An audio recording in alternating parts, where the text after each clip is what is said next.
कोई भी पिलर के पीछे नहीं बैठा हुआ मिलेगा। आप लोग बात करते हैं पीछे बैठ के, उसका कोई फायदा नहीं है। सब लोग पिलर के आगे बैठे हुए मिलेंगे।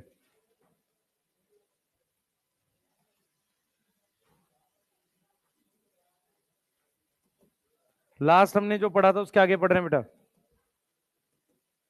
जिसको चैप्टर आता है क्लास से जा सकते हैं, कोई दिक्कत नहीं है। बेटा आप लोग भी चारों आगे आएंगे, आगे आ जाओ। पिलर्स के पास नहीं, यहां पे जगह खाली है, ये कोई बैठा है? कितने लोग बैठे हैं यहाँ पे? यहाँ जाओ, यहाँ हो ना, यहाँ खाली है तो। इधर है, खाली है, यहाँ जाओ।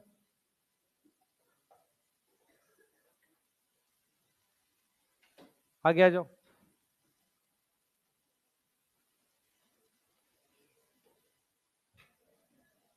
ये खाली है बेटा पूरा।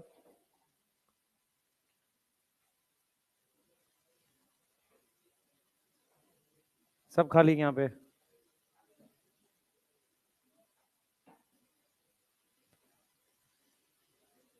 कुछ लोग बाहर हैं, कितने ही हैं सब लोग? है आज कम क्यों, टेस्ट के चक्कर में? कौन सी तैयारी करते हैं टेस्ट की? है यहाँ कौन बैठा है बेटा? यहाँ कोई बैठा है? बच्चे आप दोनों लोग आगे आओ, यहाँ पे आगे आ जाओ। कोई बाहर है अभी? ठीक है, बैठ जाओ बच्चे। इधर से शिफ्ट मारो सारे, उधर पीछे। जल्दी जल्दी आओ सारे। लास्ट आगे आ जा, जल्दी है, यहाँ पे आ गया। आगे जल्दी, दोनों पीछे से इधर आओ, इस साइड आओ। आ जाओ भाई, चिट्ठी नहीं भेजूंगा मैं, आओ जल्दी। चुप के बात करते रहते, पता नहीं क्यों।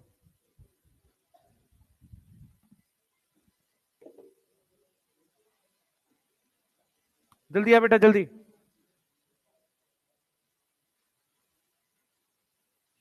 वहां बैठ गया? इधर आ, इधर आ तू, यहाँ बैठ। इधर हो जाओ भाई। तू इधर आ, पहले कहाँ गया? तू मेरे पास आ, यहाँ बैठ।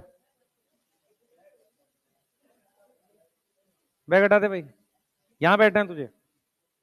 तू भाई कहाँ बैठा है? तू भी इधर आ। नहीं नहीं, वो बोर्ड नहीं देखी है, देख। बच्चे कम बच्चे हैं, आप लोग आगे क्यों नहीं बैठते हैं? हमें कितनी प्रॉब्लम होगी वहां उतनी दूर तक पढ़वाने में।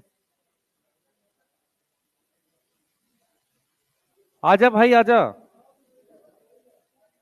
उधर ही बैठेगा पक्का? ऐसा कुछ बता हुआ है कि इस डिस्ट्रिक्ट वाला इधर बैठ रहा, उधर दूसरे डिस्ट्रिक्ट का? ऐसा तो नहीं कुछ है? हैं? इधर आगे बैठे हैं इसके भाई, इधर हो जा। और तूने एक बच्चे की फीस दी है, दो की दी है? तू जगह दो में बैठता है, हैं? तुम्हारी फीस एक्स्ट्रा लेनी पड़ेगी, है? किसको दिक्कत हो रहा है? तेरे को भगा दूंगा मैं। दिक्कत हो रहा है तो क्या? और किसी को दिक्कत हो रहा है? पढ़ लो यार। सुनो ध्यान से, प्लान क्या है सुनेंगे सब। कल को कोई क्लास है नहीं आपकी, ठीक है? सुन लो, टेस्ट है ना आपका, ठीक है? कौन सा इनऑर्गेनिक क्लास? किस समय? आपके बैच में? एक बार पता नहीं, कंफर्म कर लेना आप। बेटा अभी वो नीचे देखना पड़ेगा, अरेंज करना पड़ता है, कुछ दिक्कतें कल के लिए तो खासकर। परसों वाले, परसों मैं मंडे ट्यूसडे वेडनेसडे हो, अभी हम लोग ये खत्म करेंगे हॉर्मोन्स। ग्रोथ के लिए एक लेक्चर और लगेगा। 2 बज गए हैं, 2 मतलब ट्यूसडे वेडनेसडे। आप में से कौन कौन ऐसा है जिसको कुछ नहीं आता, पैरन काइमा कॉलन काइमा क्या होता है? या तो मैं उसको रिकॉर्ड करूं फिर, क्योंकि वो उसमें नहीं है, आपके सिलेबस में से कटा हुआ है पूरा वो। पर अगर मैं सीधे आपको वो जाके पढ़ाने लगूंगा ना, टिश्यू सिस्टम, समझ नहीं आएगा। क्योंकि मुझे आपको any how meristematic parenchyma collenchyma समझाना पड़ेगा, एनाटॉमी याद नहीं होगी नहीं तो। ठीक है, उसके 2 तरीके हो सकते हैं। बैच में मैं पढ़ा दूं, ठीक है, तो कम से कम एक क्लास लगेगी उसकी, ठीक? तो एनाटॉमी खत्म होगी फिर अगले वीक में, नेक्स्ट टाइम जब मैं आऊंगा, मतलब मंडे को, तब खत्म होगी। एक ऑप्शन ही है, मैं उसे रिकॉर्ड करूं। ठीक है, मैं फिर रिपीट कर रहा हूं, प्लीज ध्यान से सुन लो। है वाईटी पे नहीं पढ़ाना यार, बैच में पढ़ाना है तुम्हारे।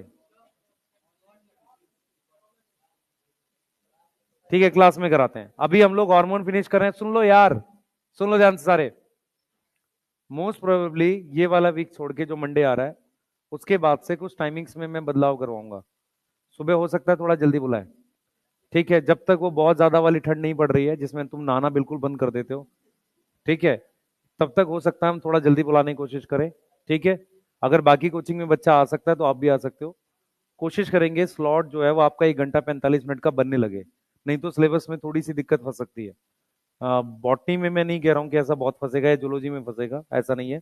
लेकिन हमें फिजिकल केमिस्ट्री में, फिजिक्स में, बाकी जगह में आपको थोड़ा कंफर्ट चाहिए। अभी करोगे तो ज्यादा ठीक है, ये चीज मार्च में जाके करोगे या फैब के लास्ट में करोगे तो ठीक नहीं है।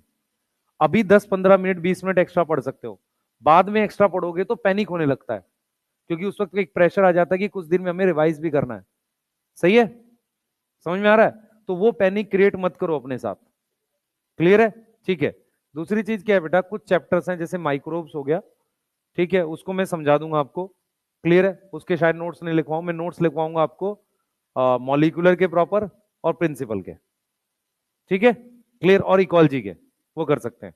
लेकिन माइक्रोब्स वगैरह के मैं नोट्स नहीं लिखवाऊंगा आपको, क्योंकि उसकी नीड नहीं है, वो आप एनसीईआरटी से रीड कर सकते हो। मैं हाथ ये कर सकता हूँ, हाथ से बना के आपको दे दूं नोट्स, आप सेम नोट्स लिख लेना अपनी कॉपी में जिसको नोट्स लिखना होगा। क्लियर? ऐसे कुछ चीजों का हम कर सकते हैं। कल जो हमने लास्ट पढ़ा था उसमें किसी को कुछ पूछना है? मैं कुछ चीजें क्लियर कर दूं। उन बच्चों को हार्मोन याद करने में दिक्कत आएगी जिनको चीजें रिलेट नहीं हो रही हैं, पहला पॉइंट। दूसरा, वो हार्मोन के रोल्स को ओवर थिंक कर रहे हैं कि इसका ये है उसका वो है, उनको दिक्कत आने वाली है याद करने में। हार्मोन याद करने का एक ही तरीका है कि आप फिंगर पे याद रखो ये 7 हार्मोन है, 7 रोल है ऑक्सीजन के, और जब भी आप क्वेश्चन करो आपको दिमाग में आए कि यार ऑक्सीजन के ये 7 रोल है, नहीं तो क्वेश्चन वहां बनेगा ही नहीं। क्लियर है ये चीज? ये चीज समझ में आ रही है? नहीं तो फंस जाओगे। दूसरी चीज क्या है बेटा, हार्मोन में बहुत कम ही पढ़ाना पड़ता है, अगर ज्यादा पढ़ाएंगे तो आपको याद ही नहीं होगा। हम पूरी कोशिश कर लेंगे, चीजें याद नहीं होगी। 2 क्वेश्चन आएगा इस चैप्टर से, एक क्वेश्चन ग्रोथ से आ सकता है या ग्रोथ से एक भी नहीं आएगा, दोनों क्वेश्चन हो सकता है हार्मोन से आ जाए। ठीक है, क्लियर? आज मैंने टेस्ट डाल दिया इसका चैप्टर का, आपको नीड नहीं है उसको सॉल्व करने की, जब आप करना चाहो कर लेना। मैं उसका आज डोपा प्राइम डाल दूंगा इस चैप्टर का। ठीक है, क्लियर है? उसको आप जब मंडे को मैं करा दूंगा चैप्टर तब कर लेना। अभी आप रेस्पिरेशन फोटोसिंथेसिस कर लो। क्लियर? ठीक है, चलिए नेक्स्ट करते हैं, स्टार्ट करते हैं। हाँ भाई, इसकी क्या है डिस्कवरी, किसी को कुछ भी याद है? साइटोकाइनिन की डिस्कवरी कैसे हुई थी, कुछ इसके पीछे भी स्टोरी है, सुन लो ध्यान से क्या स्टोरी है। स्टोरी ये है बेटा, साइंटिस्ट लोग टिश्यू कल्चर पे काम कर रहे थे। साइंटिस्ट का नाम है स्कूग। स्कूग और उसके साथ के कोवर्कर, स्कूग एंड कोवर्कर लिखा है। कोवर्कर के लिए कोई वर्ड होता है, टर्म होती है? कोवर्कर के लिए टर्म होती है, आपको कुछ जगह लिखा हो मिल जाएगा, ईटीएल, ऐसे लिखा रहता है, ईटीएल, है ना, ऐसे लिखा हुआ रहता है। हाँ, ईटीएल लिखा रहता है, इसका मतलब होता है कोवर्कर, एक मेन साइंटिस्ट उसके साथ के वो। ठीक है, क्लियर है? जब तुम मान लो डॉक्टर वॉक्टर या कुछ बनोगे फ्यूचर में, तो किसी किसी साइंटिस्ट के नीचे काम करोगे, तो उसके साथ ईटीएल लिखा रहेगा, तो तुम अपने पेरेंट्स को दिखाना ये जो साथ वाले ना इसमें मैं हूं। ठीक है? हाँ, है, उल्टा नहीं होगा बेटा जैसा तुम लोग पढ़ते हो ना, वैसी कोई अप्रोच मुझे किसी की नहीं दिख रही है। देखो, स्कूग और को वर्कर जो थे वो काम कर रहे थे टिश्यू कल्चर में, वो काम कर रहे थे वर्किंग ऑन टिश्यू कल्चर। ठीक है, वो टिश्यू कल्चर पे काम कर रहे थे। देखो टिश्यू कल्चर पे उन्होंने क्या किया था, उन्होंने ली थी टोबैको की स्टेम। टोबैको की स्टेम के सेंटर वाले पार्ट को पिथ कहते हैं। सेंटर वाले पार्ट को क्या बोलते हैं? ये पिथ बोलते हैं। ये पिथ है हमारे पास। अब इस पिथ को उन्होंने क्या किया, कल्चर किया ऐसे। ये पिथ के सेल्स को उन्होंने क्या किया, कल्चर किया। वो कैलस बनाना चाह रहे थे। वो क्या चाह रहे थे? कैलस बनाना चाह रहे थे। तो जो पिथ के सेल्स हैं वो कैसे सेल्स है? परमानेंट, मतलब पैरेनकाइमा है। पैरेनकाइमा परमानेंट होता है, ये पता है किसी को? ये क्या है? परमानेंट है। हम बात कर रहे हैं पिथ के सेल्स की। पित्त कहां पर होगा? टोबैको की स्टेम के सेंटर में। ये किसके सेल हैं? पित्त के सेल्स हैं। अब इसमें उन्होंने क्या ऐड किया? उन्होंने ऑक्सिन ऐड किया, ऑक्सिन ऐड किया, और उसके साथ कुछ चीजें ऐड कर दी। क्या? उन्होंने ऐड कर दिया कोकोनट वाटर। कोकोनट वाटर में डीएनए होता है। उसके अलावा उन्होंने ऐड कर दिया ईस्ट का एक्सट्रैक्ट, मतलब ईस्ट को मारकर उसका एक्सट्रैक्ट ले लिया उन्होंने। या इसके साथ उन्होंने क्या कर दिया? कैम्बियम, वास्कुलर कैम्बियम का एक्सट्रैक्ट। मतलब वास्कुलर कैम्बियम जो होती है बेटा, वो क्या होती है? डिवाइडिंग सेल्स होते हैं। उन डिवाइडिंग सेल्स का डीएनए, बेसिकली मुझे डीएनए चाहिए। रियल एक्सपेरिमेंट ये था, रियल एक्सपेरिमेंट ये था कि ये लोग, एक हैबिट होती है साइंटिस्ट की, नॉर्मली साइंटिस्ट कह रहा हूं, लैब में एक हैबिट होती है और ये डेवलप कराई जाती है कि जब आपने अपना एक्सपेरिमेंट कंप्लीट किया है तो अपने वेसल्स आप खुद से धोकर रात में शाम में रख के जाएं, क्योंकि अगले दिन आपको वो एक्सपेरिमेंट करना होता है। सही है? जब आप लैब में काम करना चालू करेंगे फ्यूचर में कभी, तो आप में एक हैबिट होती है कि शाम में आपने काम फिनिश किया, 2 घंटे लगे चाहे 3 घंटे लगे, अपने वो प्रॉपर वॉश करके सारा रख के जाना होता है, नहीं तो अगले दिन आप काम नहीं स्टार्ट कर पाते। ये तरीका होता है। सही है? ये बात समझ में आ रही है? लेबर भी ये काम करती है, शाम में सारा सामान धो के जाती है ताकि अगले दिन, है ना, उस तरीके से समझ लो इसे। ठीक है? आजकल तुम वही वीडियो देख ही रहे हो। ठीक है? हाँ, सुनो जो मैं बता रहा हूँ, छोड़ दो, सुनो मैं जो बता रहा हूँ एक्चुअल में क्या, मैं ये क्यों बोल रहा हूँ, ये डिस्कवर कैसे हुआ वो बता देता हूँ आपको। ये डिस्कवर ऐसे हुआ था कि इन्होंने क्या किया था, टिश्यू कल्चर एक प्लेट में करने के लिए उन्होंने कुछ सेल्स ले रखे थे, उसमें ऑक्सीजन ऐड कर दिया, और इन्होंने क्या किया, गलती से एक डीएनए का सोल्यूशन उसमें डाल के छोड़ दिया सामने। प्लेट वो साफ नहीं करी, उसमें डीएनए का सोल्यूशन डाल के छोड़ दिया। अगले दिन जब उन्होंने डीएनए का सोल्यूशन, डीएनए का सोल्यूशन कहां से आया था? एक फिश थी, हैरिंग, उसके स्पर्म का डीएनए उन्होंने आइसोलेट करके लैब में रखा हुआ था। तो बाई मिस्टेक वो सॉल्यूशन उन्होंने उस प्लेट में डाल दिया, जिस प्लेट में ऑलरेडी क्या थे? पित्त के सेल्स थे। उन पर उन्होंने ऑक्सीजन लिया हुआ था। उन्होंने देखा कि कुछ दिन के बाद उसमें कैलस बन गया। कैलस क्या होता है? व्हाट इज डिफरेंस बिटवीन पित्त और कैलस? कैलस का मतलब डिवाइडिंग सेल्स होते हैं। कैलस का मतलब क्या होता है? Dividing cell. तो कैलस के साथ एक शब्द यूज करते हैं, अनडिफरेंशिएटेड। अनडिफरेंशिएटेड का क्या मीनिंग हुआ सोचो?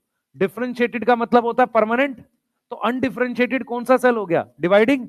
तो कैलस कैसा सेल हो गया? डिवाइडिंग सेल हो गया। तो डिवाइडिंग सेल तब बनता है जब हम ऑक्सीजन के साथ ये चीजें ऐड करते हैं, और ये एक्सीडेंटल हुआ था उनसे, उन्होंने डीएनए का सोल्यूशन डाल दिया था। बाद में उन्हें पता चला कि डीएनए का सोल्यूशन सेल डिवीजन प्रमोट कर सकता है। ये किसने किया था? स्कूग और कोवर्कर ने। बाद में क्या किया बेटा, स्कूग और मिलर ने, स्कूग और मिलर ने क्या किया था, from animal source, animal source से पहला साइटोकाइनिन निकाला था। फर्स्ट साइटोकाइनिन आइसोलेट किया था। तो फर्स्ट साइटोकाइनिन जो उन्होंने आइसोलेट किया वो उस डीएनए सॉल्यूशन से मिला जिसका नाम था काइनेटीन। तो काइनेटीन एक प्रकार का साइटोकाइनिन है जो किससे मिला है? एनिमल सोर्स से। ये एनिमल सोर्स क्या था? हैरिंग। हैरिंग होती है फिश, उसका स्पर्म का डीएनए। एनसीईआरटी ने लिखा ऑटोक्लेव। ऑटोक्लेव क्या टेक्निक होती है? बहुत सारी ऐसी चीजें होती हैं जो मतलब हमें बैक्टीरिया फ्री चाहिए अगर हम किसी तरह का एक्सपेरिमेंट कर रहे होते हैं। तो जो जिनसे टेस्ट ट्यूब होल्डर होता है, टेस्ट ट्यूब होती है, फ्लास्क होता है, उनको 120 डिग्री के आसपास स्टीम में हीट करते हैं। मतलब एक वेसल होता है, उसके अंदर स्टीम बनती है, उसमें हीट करते हैं। यहाँ इसने ऑटोक्लेव क्यों लिखा होगा? इसने ये लिखा, इसलिए लिखा होगा कि वो जो डीएनए है उसको बैक्टीरिया फ्री बनाया गया होगा, उसको ऐसे जगह रखा गया होगा। मतलब ऑटोक्लेव की एक मशीन होती है, जैसे प्रेशर अवन होता है उसी के साइज की एक मशीन होती है, या बड़ी भी होती है, इतनी बड़ी भी आती है, इतनी बड़ी। उस मशीन में क्या होता है, आप वेसल्स डाल देते हो, बंद कर देते हो, प्रेशर सेट कर देते हो, टेम्परेचर, उतने पे वो साफ हो जाता है। तो एक एक तरह का क्लीनिंग प्रोसेस है ऑटोक्लेव। तो जो डीएनए मिला था वो किससे मिला था? हैरिंग स्पर्म डीएनए रखा हुआ था उन्होंने आइसोलेट करके, उससे उन्होंने क्या निकाला है? काइनेटिन। पर वो किससे निकला है? एनिमल सोर्स से। तो फर्स्ट प्लांट सोर्स से जो मिला, प्लांट सोर्स से मिला वो क्या है? जियाटिन। क्या मिला है? जियाटिन। ठीक है? जो किससे मिला है बेटा? फ्रॉम जियामेज। फ्रॉम जियामेज, यहां से मिला है। जियामेज क्या है बच्चे? मेज प्लांट। जियामेज क्या है हमारे पास? मेज प्लांट। मेज समझते हो? मेज का कर्नल। जियामेज मेज को कह रहे हैं, मेज का कर्नल। कर्नल होता है सीड, जो अनडेवलप्ड सीड होता है उसको कर्नल बोल रहे होते हैं। और कहां से मिला है? From coconut water.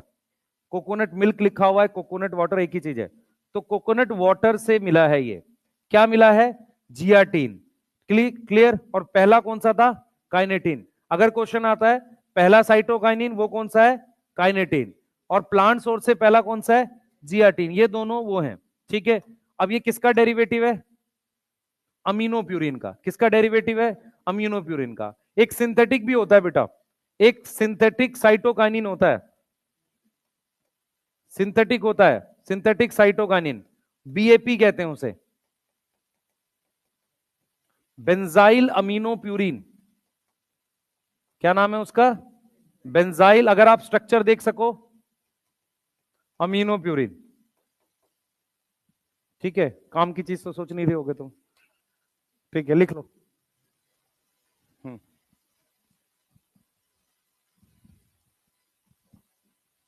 लिखो जल्दी। कुछ पूछना है किसी को? नहीं? तुम लोग टेस्ट नहीं देते हो जो छुट्टी करा जिन्होंने टेस्ट के लिए? कर्नल, कर्नल, KERNL को क्या बोलते हैं? सीड को बोलते हैं। हाँ भाई, तुम लोग टेस्ट नहीं देते हो, छुट्टी नहीं किया? अच्छा, अच्छा। दिख रहा है ये? लिखो जल्दी से।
हो गया?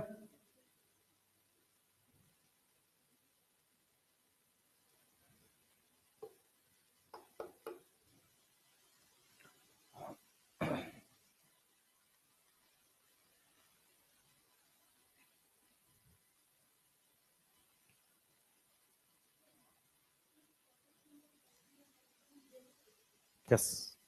ऑक्सीजन उसमें लिखा है, oxygen is supplemented with this supplemented मतलब उसके साथ दिया। एनसीईआरटी पढ़ ली सबने?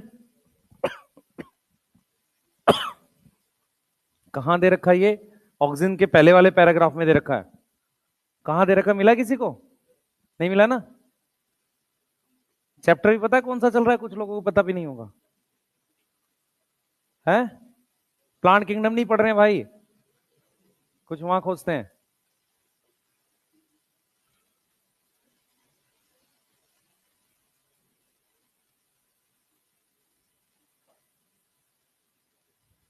चलें आगे।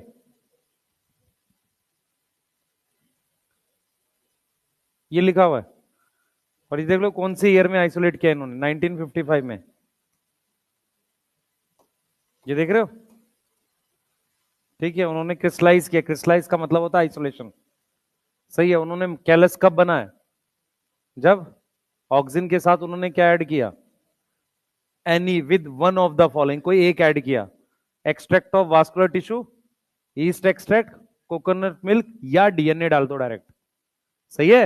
आप डायरेक्टली क्या डाल सकते हो? डीएनए भी डाल सकते हो। डीएनए से क्या मिल जाएगा? प्यूरिन। सही है। हम लोग रोल पढ़ रहे हैं इसका। ठीक है। कुछ चीजें और है हमारे पास बायो एसे। आ जाओ। साइटोकाइनिन का बायो एसे कोई बताओ। ऑक्सीजन का क्या था? अविना कोलिएप्टाइल कर्वेचर टेस्ट। ठीक है। दो उसके थे। Overcome of genetic dwarfism, barley. Delay in leaf senescence इसका है। सेनिसेंस क्या होता है? लीफ का ओल्ड होना। अब इधर देखो बेटा ध्यान से, ये लीफ है हमारे पास। अगर लीफ पर मैं साइटोकाइनिन अप्लाई कर दूं, इसको साइटोकाइनिन लगा दूं, तो काफी डेज के बाद भी ये सनीसेंस नहीं होगा। साइटोकाइनिन अप्लाई कर दूं तो क्या होगा हमारे पास? No senescence even after long time, या नो सनीसेंस अगर लिख लो सीधे, तो डेज मेंशन करना ठीक नहीं है। काफी सारे दिनों के बाद सनीसेंस नहीं होगा। अब मान लो अगर मैं साइटोकाइनिन ना लगाऊं, इस पे साइटोकाइनिन अप्लाई ना करूं, तो हमारे पास क्या हो जाएगा? सनीसेंस हो जाएगी। एक्चुअल में क्या करता है ये? एक्चुअल में साइटोकाइनिन क्या करता है? क्लोरोप्लास्ट को जिंदा रखता है, मतलब खराब नहीं होने देता। क्लोरोप्लास्ट को डिवाइड करा सकता है, लीफ हरी रहती है। ध्यान से सुनना, क्लोरोप्लास्ट क्रोमोप्लास्ट दोनों को। होता क्या है बेटा, फ्लावर इंडस्ट्री में सबसे बड़ी प्रॉब्लम है फ्लावर का स्टोरेज, और फ्लावर के स्टोरेज के साथ उसका ट्रांसपोर्ट। क्योंकि फ्लावर जो होते हैं बहुत लंबे ट्रांसपोर्ट करने पड़ते हैं, बहुत सारी जगह उगते नहीं है। तो फ्लावर इंडस्ट्री में इसको काफी यूज करते हैं। साइटोकाइनिन स्प्रे करके फ्लावर को 15-20 दिन, महीना भर ठीक रखा जाता है। सही है। जो बोलते हैं वो फ्रेश फ्लावर है, वो कम से कम 1 महीना पुराना होता है। ठीक है। वो कुछ नहीं करते, 2-3 काम करते हैं। एक तो वो स्प्रे करते रहते हैं कुछ, बाकी जो पेटल्स खराब हो जाती है उसको तोड़ के हटाते रहते हैं ताकि इथिलीन ना बने उसमें। समझ में आ रहा है ये चीज? तो साइटोकाइनिन स्प्रे करने से वो लंबे समय तक वो क्या रहता है, फ्लावर ठीक रहता है। यहां तक समझ में आ रही है? क्लियर है? तो ये इसका बायो एसे हो गया। अब इस बायो एसे के बाद हमारे पास site of synthesis. Site of synthesis वो है जहां पर रैपिड सेल डिवीजन होती है। सेल सबसे फास्ट कहां डिवाइड करता है? एम्ब्रियो में। सीड के एम्ब्रियो में डिवाइड कर सकता है। तो जहां पर रैपिड सेल डिवीजन हो रही है, रैपिड सेल डिवीजन कहां हो रही है मैं लिख देता हूं। एक तो सीड के एम्ब्रियो में हो रही है, उसके अलावा फ्रूट्स में बहुत तेजी से, यंग फ्रूट में बहुत तेजी से सेल डिवीजन होती है। आप देखोगे कि उसमें क्या नाम है, खेत वगैरह में बहुत तेजी से नई वेजिटेबल ग्रो करके आ जाती है। तो यंग फ्रूट्स हो गए, इवन रूट हो गया, हमारे पास जो रूट की टिप है, इन सब जगह बहुत फास्ट सेल डिवीजन होती है। मेरी बात समझ में आ रही है? जैसे यंग फ्रूट्स जो होते हैं ना, वो बहुत तेजी से ग्रो करते हैं इसकी वजह से। उसके बाद हमारे पास क्या आएगा? प्रिकर्सर। ऑक्सीजन का प्रिकर्सर क्या था? कंपेयर करके याद करो। ट्रिप्टोफान, इंडोल रिंग वाला कंपाउंड। उसका जीए का क्या था? टार्पीन। ठीक है। इसका प्रिकर्सर क्या है? अमाइनोप्यूरिन, डीएनए एक तरीके से। तो हम लिख सकते हैं अमाइनोप्यूरिन। क्या लिख सकते हैं? अमाइनोप्यूरिन। ठीक है। पुराने नोट्स में हम लोग टीआरएनए लिखवा देते थे, वो किसी बुक में लिखा रहता था। तो ये बायो से हो गया, site of synthesis, precursor. Example हमने लिख लिया ऑलरेडी। एग्जाम्पल क्या क्या है हमारे पास बताओ? काइनेटिन है, जियाटीन है, यस, काइनेटीन है और जियाटीन है, ठीक है। बेंजाइल अमीनो प्यूरिन तो आर्टिफिशियल है, यही दो लिख लो मेन। यस, काइनेटीन है और जियाटीन है, नोट करिए। हम लोग रोल पे जा रहे हैं इसके फटाफट से, जल्दी करिएगा।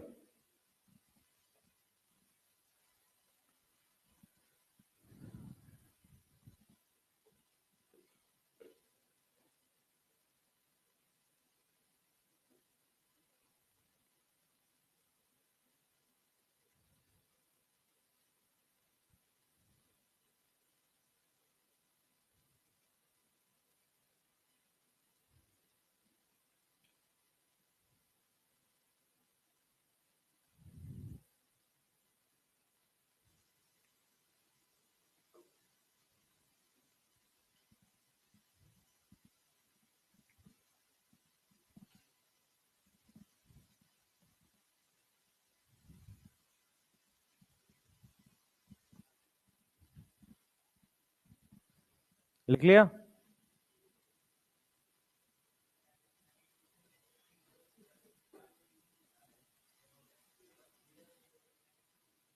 हैरिंग स्पर्म डीएनए सॉल्यूशन रखा था लैब में,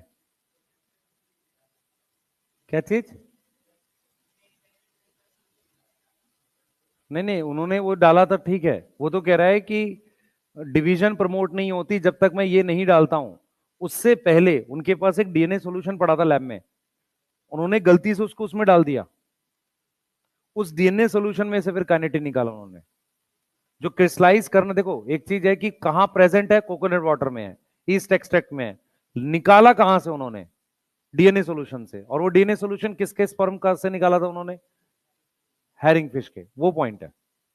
तो पहले उन्होंने वो यूज किया होगा डीएनए सॉल्यूशन, तब उसमें से निकाला। ऐसा कैसे हो सकता है कि जब प्लांट में ऑलरेडी उनके पास जियाटीन है तो उसको छोड़ के वो जाकर वो एनिमल में से निकालने लगेंगे? यूज ही उन्होंने सबसे पहले वो किया होगा, ठीक है। हाँ, हैरिंग स्पर्म डीएनए बोल तो रहा हूं, एक्सीडेंटली उन्होंने डाल दिया वहां पर।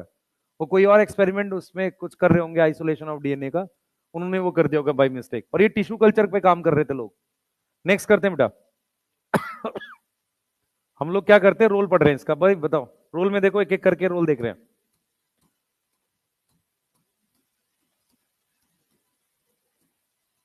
देखो,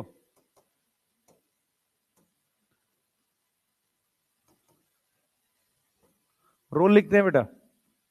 रोल में सबसे पहला रोल सुनो ध्यान से। ये क्या करता है? It promote division in young leaf. या कई बार एनसीईआरटी लिखती है कि यंग लीफ बनवाता है, या प्रमोट करता है फॉर्मेशन ऑफ न्यू लीफ। एक तरीके से promote formation of new leaf. कैसे बता रहा हूं। हमारे पास क्या होता है, ये आपने ये बड देखी होगी ऐसे वाली, इस तरीके से हम बड बनाते हैं। यस, डिवाइडिंग सेल्स यहां होते हैं, डिवाइडिंग सेल्स यहां होते हैं। उसके अलावा कुछ डिवाइडिंग सेल या मार्जिन पर भी होते हैं। अगर मार्जिन पे नहीं होते तो लीफ नहीं बनती इससे। तो ये क्या कराता है, ये जो बड जैसा स्ट्रक्चर है इससे लीफ बनवाता है। ये एपिकल बड है यहां पर, ये क्या है, एपिकल मेरिस्टेम है यहां पर। ये वो लीफ जैसा स्ट्रक्चर है जो बड को कवर करता है। इसको कन्वर्ट करता है वो लीफ में।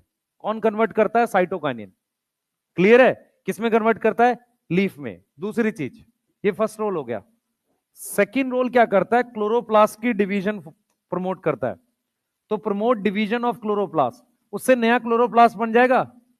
Promote division of chloroplast. Clear है? डिवीजन प्रमोट करता है क्लोरोप्लास्ट का। समझ में आ रहा है? क्या प्रमोट करता है? डिवीजन प्रमोट करता है किसका? क्लोरोप्लास्ट का। क्लोरोप्लास्ट को किसी भी तरीके से हम क्या करें, डिवाइड करें, ये काम करता है। ये चीज क्लियर है? ये चीज समझ में आ रहा है? ठीक है, तो डिवीजन प्रमोट करता है। तीसरा, ध्यान से सुनेंगे। तीसरा देखो बेटा, इससे क्या होगा, क्लोरोप्लास्ट में डीएनए होता है, इसमें डीएनए प्रेजेंट है ना, तो जैसे सेल डिवाइड नहीं करते उस तरीके से डिवाइड करवा देता है ये। आपको पता है ये साइटोकाइनेसिस करता है। साइटोकाइनिन मेन क्या करता है? साइटोकाइनिन काइनेसिस करता है। तो एक तरीके से क्लोरोप्लास्ट को डिवाइड कराता है जैसे माइटोकॉन्ड्रिया डिवाइड करता है। तीसरा क्या करेगा बेटा, ये ओवरकम करता है एपिकल डोमिनेंस। ओवरकम का क्या मतलब हुआ? ओवरकम का मतलब डिक्रीज करना, क्या करता है? डिक्रीज करना। तो डिक्रीज करता है एपिकल डोमिनेंस, इसका मतलब किसके अगेंस्ट काम कर रहा है? Act against auxin, act against auxin. मेरी बात समझ में आ रही है? एक्ट अगेंस्ट ऑक्सिन, ये चीज समझ में आ रही है? बोलो, ठीक है, ये चीज समझ में आ रही है? तो हम यहां पर क्या बोल रहे हैं, हम यहां पर क्या बोल रहे हैं, ध्यान से सुनेंगे। हम यहां पर क्या बोल रहे हैं कि promote division in young leaf, उससे नई लीफ बन सकते हैं। प्रमोट डिवीजन ऑफ क्लोरोप्लास्ट, ठीक है। ओवरकम एपिकल डोमिनेंस, ताकि किसके अगेंस्ट काम कर सके? ऑक्सिन के। अब देखो अगला, नेक्स्ट देखो बेटा, नेक्स्ट क्या करता है ये, ध्यान सुनेंगे। ये प्रमोट करता है लेटरल ब्रांचेस। लेटरल ब्रांच क्या होती है? जो साइड में बनती है। यस, कहां बनेगी? साइड में। जैसे मान लो ये स्टेम है ना, जो एक्सिलरी बड से बनती है। तो लेटरल ब्रांच जो साइड में, यहां साइड से बनी ब्रांचेस, इनको लेटरल ब्रांचेस कहते हैं। इनको हम क्या बोलते हैं? लेटरल ब्रांचेस बोलते हैं। तो प्रमोट करता है लेटरल ब्रांचेस, किसकी वजह से? With the help of axillary bud. Yes, अगर एक्सिलरी बड को ग्रो करना है तो एपिकल डोमिनेंस कम करना पड़ेगा, अपोजिट है ना। अब इधर देखो, एक बहुत इंपॉर्टेंट चीज है, इधर देखेंगे सारे बच्चे। ये रोल इंपॉर्टेंट है सबसे ज्यादा, क्योंकि इसमें टिश्यू कल्चर इन्वॉल्व है। और टिश्यू कल्चर टॉपिक आपके पास एनसीईआरटी में छोड़ दिया उन्होंने कि करना है ये आपको। कैसे? ये देखो, ध्यान सुनो। ये क्या प्रमोट करता है? Promote adventitious shoot. Adventitious shoot क्या होता है समझो। एडवेंटिशियस शूट होता है अदर देन रेडिकल जो डेवलप करता है, डेवलप फ्रॉम, या डेवलप करता है अदर देन रेडिकल। ठीक है, अब देखो मैं क्या समझा रहा हूं है, क्या चीज? प्रमोट एडवेंटिशियस शूट ही तो लिखा है? क्या बोला मैंने? अच्छा सॉरी, अच्छा, कोई नहीं बेटा, कभी कभी कर देता होगा। इधर देखो सब लोग, ध्यान से सुनो। ये मेरे पास कैलस है। कैलस क्या है? Undifferentiated mass of cell. सबसे पहले समझो ध्यान से, कैलस डिवाइडिंग सेल होते हैं। डिवाइडिंग सेल बहुत ज्यादा ग्रुप में हो तो उसे क्या बोलते हैं? Undifferentiated mass of cell. समझ में आ रहा है? बोलो, ठीक है। कैलस कब बनता है? जब ऑक्सिन और साइटोकाइनिन बराबर होता है। जब ऑक्सिन एंड साइटोकाइनिन की क्या हो? कंसंट्रेशन बराबर हो। अब जो मैं कुछ बातें बोलूंगा आप समझना ध्यान से, टिश्यू कल्चर में ये पढ़ेंगे हम इसको। कैलस कैसे बनता है पहले समझो ध्यान से। होता क्या है बच्चे, कि हम क्या करते हैं, किसी प्लांट की टिप तोड़ लेते हैं, उस टिप को एक टेस्ट ट्यूब में डाल देते हैं सॉल्यूशन में, ठीक है, और उसके साथ ऑक्सिन और साइटोकाइनिन डाल के डार्कनेस में रख देते हैं। हम डार्कनेस क्यों रखते हैं? क्योंकि लाइट अपने आप में डिफरेंशिएशन प्रमोट करती है। लाइट का रोल ही होता है कि लाइट क्या कर सकती है? किसी चीज को प्रमोट कर सकती है चेंज करने में। फॉर एग्जाम्पल, आप में से कुछ लोगों ने देखा होगा जब चने का सीड निकलता है ऐसे, तो वो व्हाइट कलर का होता है। अगर आप उसको कंप्लीट डार्क में रखोगे तो व्हाइट ही रहेगा, वो ग्रीन नहीं होगा। इसका मतलब बिना लाइट के क्लोरोप्लास्ट डेवलप नहीं करता। समझ आ रहा है मैं क्या बोल रहा हूं? बिना लाइट के क्लोरोप्लास्ट डेवलप नहीं कर सकता। क्यों नहीं कर सकता बताता हूं। उस जो ग्रीन सा स्ट्रक्चर, जो व्हाइट कलर का स्ट्रक्चर निकलता है, उसमें प्लास्टिड नहीं होता, प्रोप्लास्टिड होता है। मतलब जैसे आरबीसी से पहले भी एक सेल होते हैं ना जिसमें न्यूक्लियस होता है, सही है, तो उस तरीके से प्लास्टिड होते हैं जिन्हें प्रोप्लास्टिड होता है। प्रोप्लास्टिड को क्लोरोप्लास्ट में कन्वर्ट करने में लाइट सिग्नल की तरह काम करती है। उसके अलावा वो काम साइटोकाइनिन भी कर सकता है। ये चीज समझ में आ रही है? तो अगर मैं कह रहा हूं कि कैलस में मैं साइटोकाइनिन बढ़ा दूं, अगर मैं क्या कर दूं, साइटोकाइनिन की कंसंट्रेशन इंक्रीज कर दूं, तो क्या बन जाएगा बेटा? हमारे पास शूट फॉर्म होगा। मतलब क्या होगा? कैलस के अंदर क्या बन जाएगा? ये जो कैलस है इसमें हमारे पास क्या बन जाएगा? उस मास में, नहीं तो सेल्स वैसे ही रहेंगे, क्या बन जाएगा मेरे पास? स्टेम बन जाएगी, शूट बन जाएगी। और शूट बनने का मतलब उसमें ग्रीन कलर आएगा, लीफ आएंगी। ये समझ पा रहे हो? बोलो। अगर मैं ऑक्सिन बढ़ा दूंगा तो रूट बनेगी। क्लियर है? अगर मैं दोनों बराबर रखूंगा और अंधेरे में रखूंगा तो वो क्या रहेगा? कैलस। अभी उसमें 40 सेल है, कल 400 हो जाएंगे। सेल बढ़ते रहेंगे, ठीक है, बढ़ के 4 लाख हो सकते हैं, फिर क्या करेंगे? 4 लाख हो गए तो मर जाएगा वो अपने आप। अगर सेल जो है, मेरी बात सुनो, 4 लाख सेल का मास है, 40 लाख सेल का मास है, खाना डीप सेल्स तक जाएगा ही नहीं, कुछ टाइम में अपने आप मर जाएगा। कैंसर क्यों सरवाइव करता है इतना बड़ा होके? क्योंकि वो एंजियोजेनेसिस करता है, मतलब ब्लड वेसल्स बनाता है। बिना ब्लड वेसल्स बनाए मास बड़ा हो ही नहीं सकता। समझ में आ रहा है मैं क्या बोल रहा हूं? तो उस टिश्यू को खाना ही नहीं मिलेगा। तो हम कैसे लैब में करते हैं? हम चाहते हैं इस कैलस को मान लो 10 साल मेंटेन रखें, तो हम सिंपल कुछ काम नहीं करते, इस कैलस को ग्रो करते हैं। 4 लाख सेल हुए, उसमें से हमने 10,000 छोड़ के बाकी सेल काट के फेंक दिए, फिर उस 10,000 को और बढ़ने देते हैं। इस तरीके से मैं अनलिमिटेड टाइम तक कैलस को रख सकता हूं। सही है? मैं ऐसे नहीं रख सकता कि वो बड़ा होता रहे, खाना खाता रहे, पॉसिबल ही नहीं है। लेकिन कैलस को जैसे ही आपको क्या बनाना है, प्लांट बनाना है, तो आप क्या करोगे? ऑक्सिन और साइटोकाइनिन की क्या बदलोगे? कंसंट्रेशन। क्लियर है? ऑक्सिन बढ़ाते ही क्या बनेगी? रूट। और साइटोकाइनिन बढ़ाते ही क्या बनेगी? शूट। और ये शूट कौन से वाली है? एडवेंटिशियस। कौन से वाली है? Adventitious shoot. सही है? तो टिश्यू कल्चर में ऑक्सिन क्या करता है? रूट बनवाता है। और साइटोकाइनिन क्या करता है? शूट बनवाता है। सही है? क्योंकि साइटोकाइनिन का इंपैक्ट क्लोरोप्लास्ट के थ्रू काम करता है। क्लियर? यहां तक समझ में आ रही है? सही है। अगर दोनों बराबर है तो ऑक्सिन क्या कर रहा होगा? Cell elongation. और साइटोकाइनेसिस कौन कर रहा होगा? साइटोकाइनिन। सही है?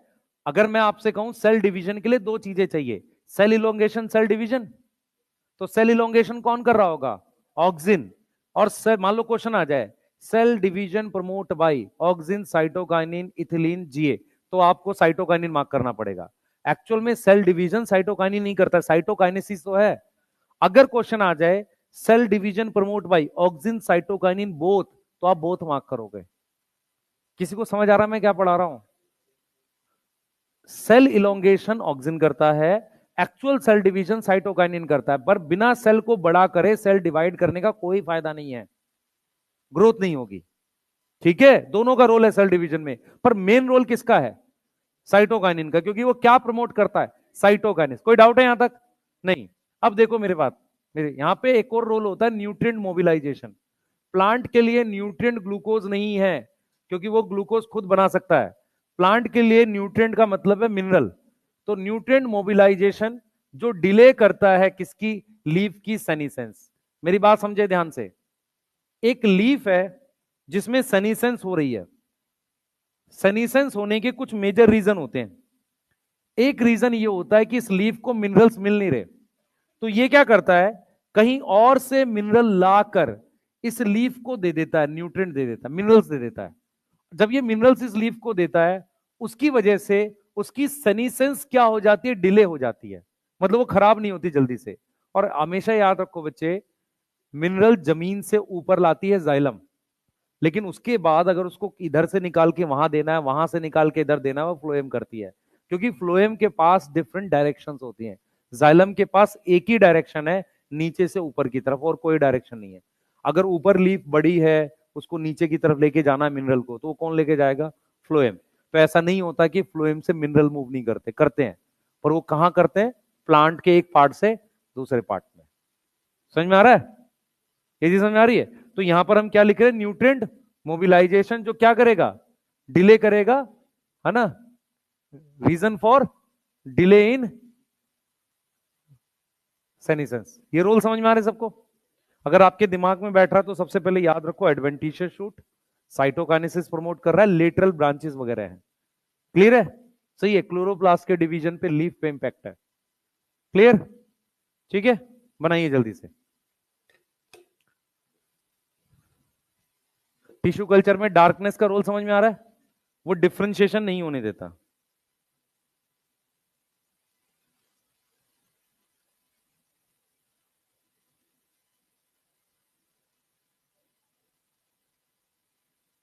हाँ बेटा।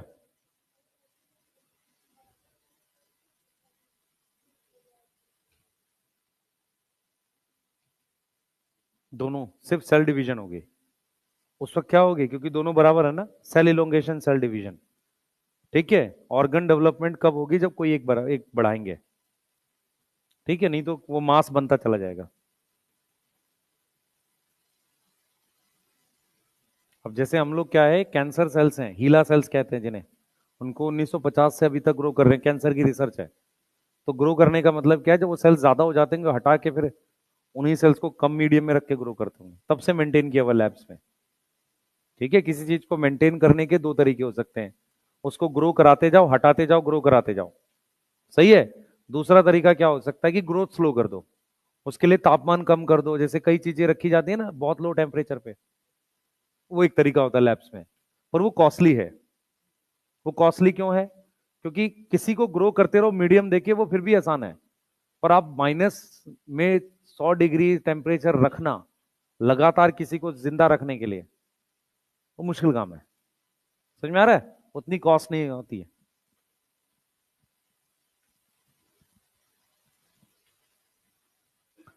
चलें बेटा आगे।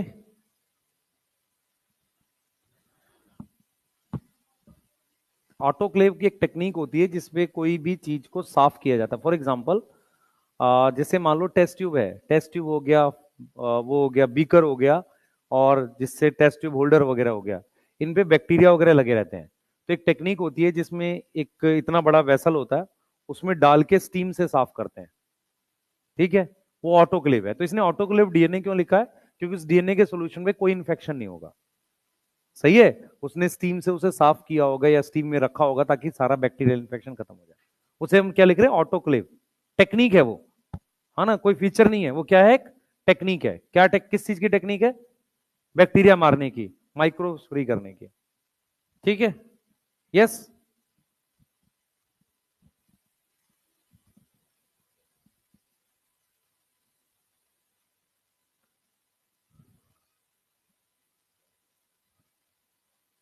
हो गया।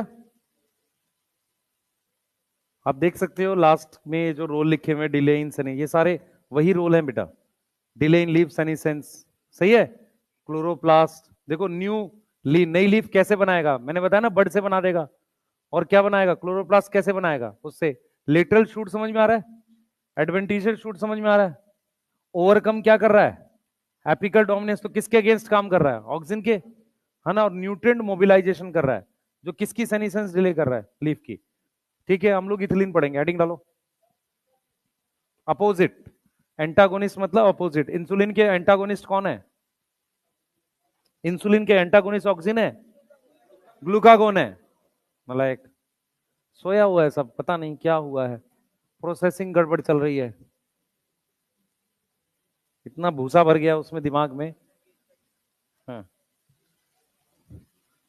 कई चीज चल रहा है ना दिमाग में। हाँ, ठीक है, इधर देखो बेटा,